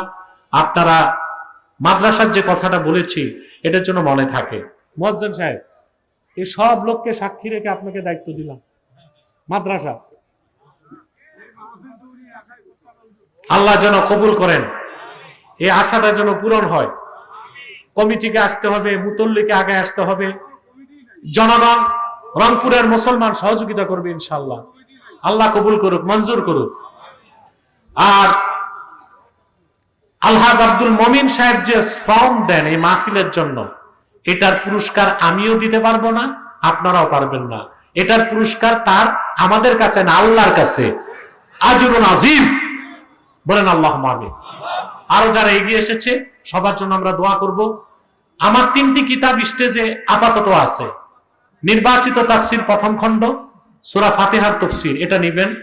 নির্বাচিত তাফসীর দ্বিতীয় খণ্ড, সূরা ইখলাস ও সূরা ইনশিরাহের তাফসীর, এটা নেবেন। বুখারী শরীফের প্রথম হাদিস, নিয়তের হাদিসের উপর একটা কিতাব, যারা পারেন নিয়ে যাবেন মুনাজাতের পরে ইনশাআল্লাহ। আমরা একটু তওবা করে সালাতে সালাম করি।